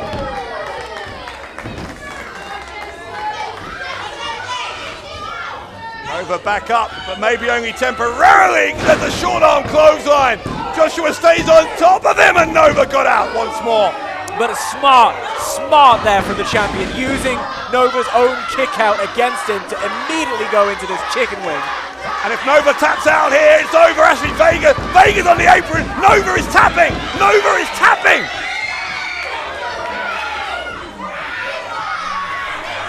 Joshua realizing what is happening. Look at the look of anger on the face of Big Daddy Unicorn. Joshua's thinking. Don't do this, Joshua. Out hitting Vega. Meanwhile, though, Nova goes behind. The roll up from Joshua, and a kick out on two. Nova almost got caught by surprise there. The hard instead. super kick. He's super out kick. cold. Nova has won so many of his matches with that super kick in the past. All of you, this is my show.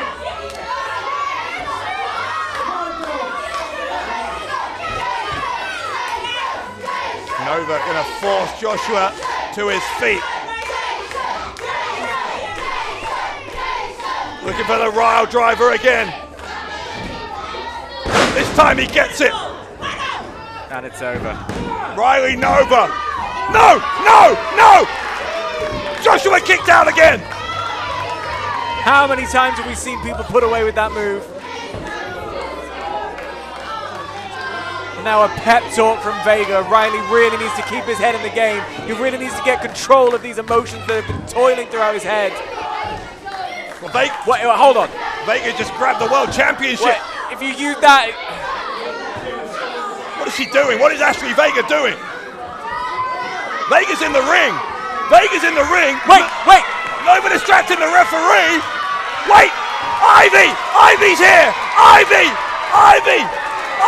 knocks out Vega. Knocking the glasses clean off, but in the distraction, Riley has the championship. Ivy.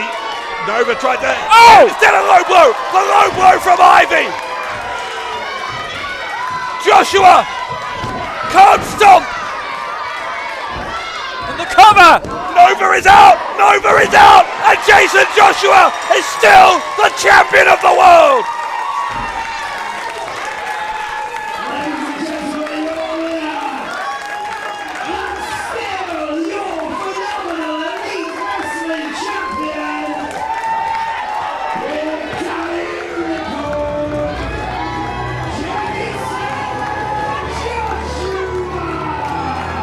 For the second time tonight, Ivy gets the better of Ashley Vega and Riley Nova, and as a result, Big Daddy Unicorn remains the man on top of the world.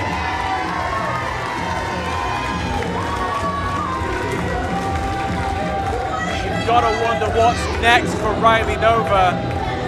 We know what's next. You said it. He's getting to the back of the line. A bruised ego shattered tonight. But I mean, you have to hand it to the tenacity of the champion. It was only in these final moments that he got a little bit of backup in the form of Ivy.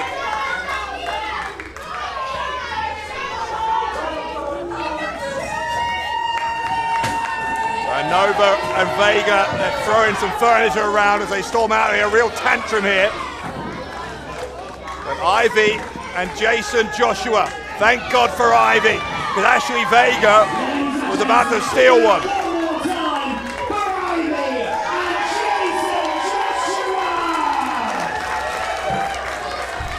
Ivy saving the day for Big Daddy Unicorn. As we head into December, there's one more show this year, and Jason Joshua walks into it as still the PEW World Champion. For Dan Layton, this is Dave Bradshaw saying good night from PEW. This is it.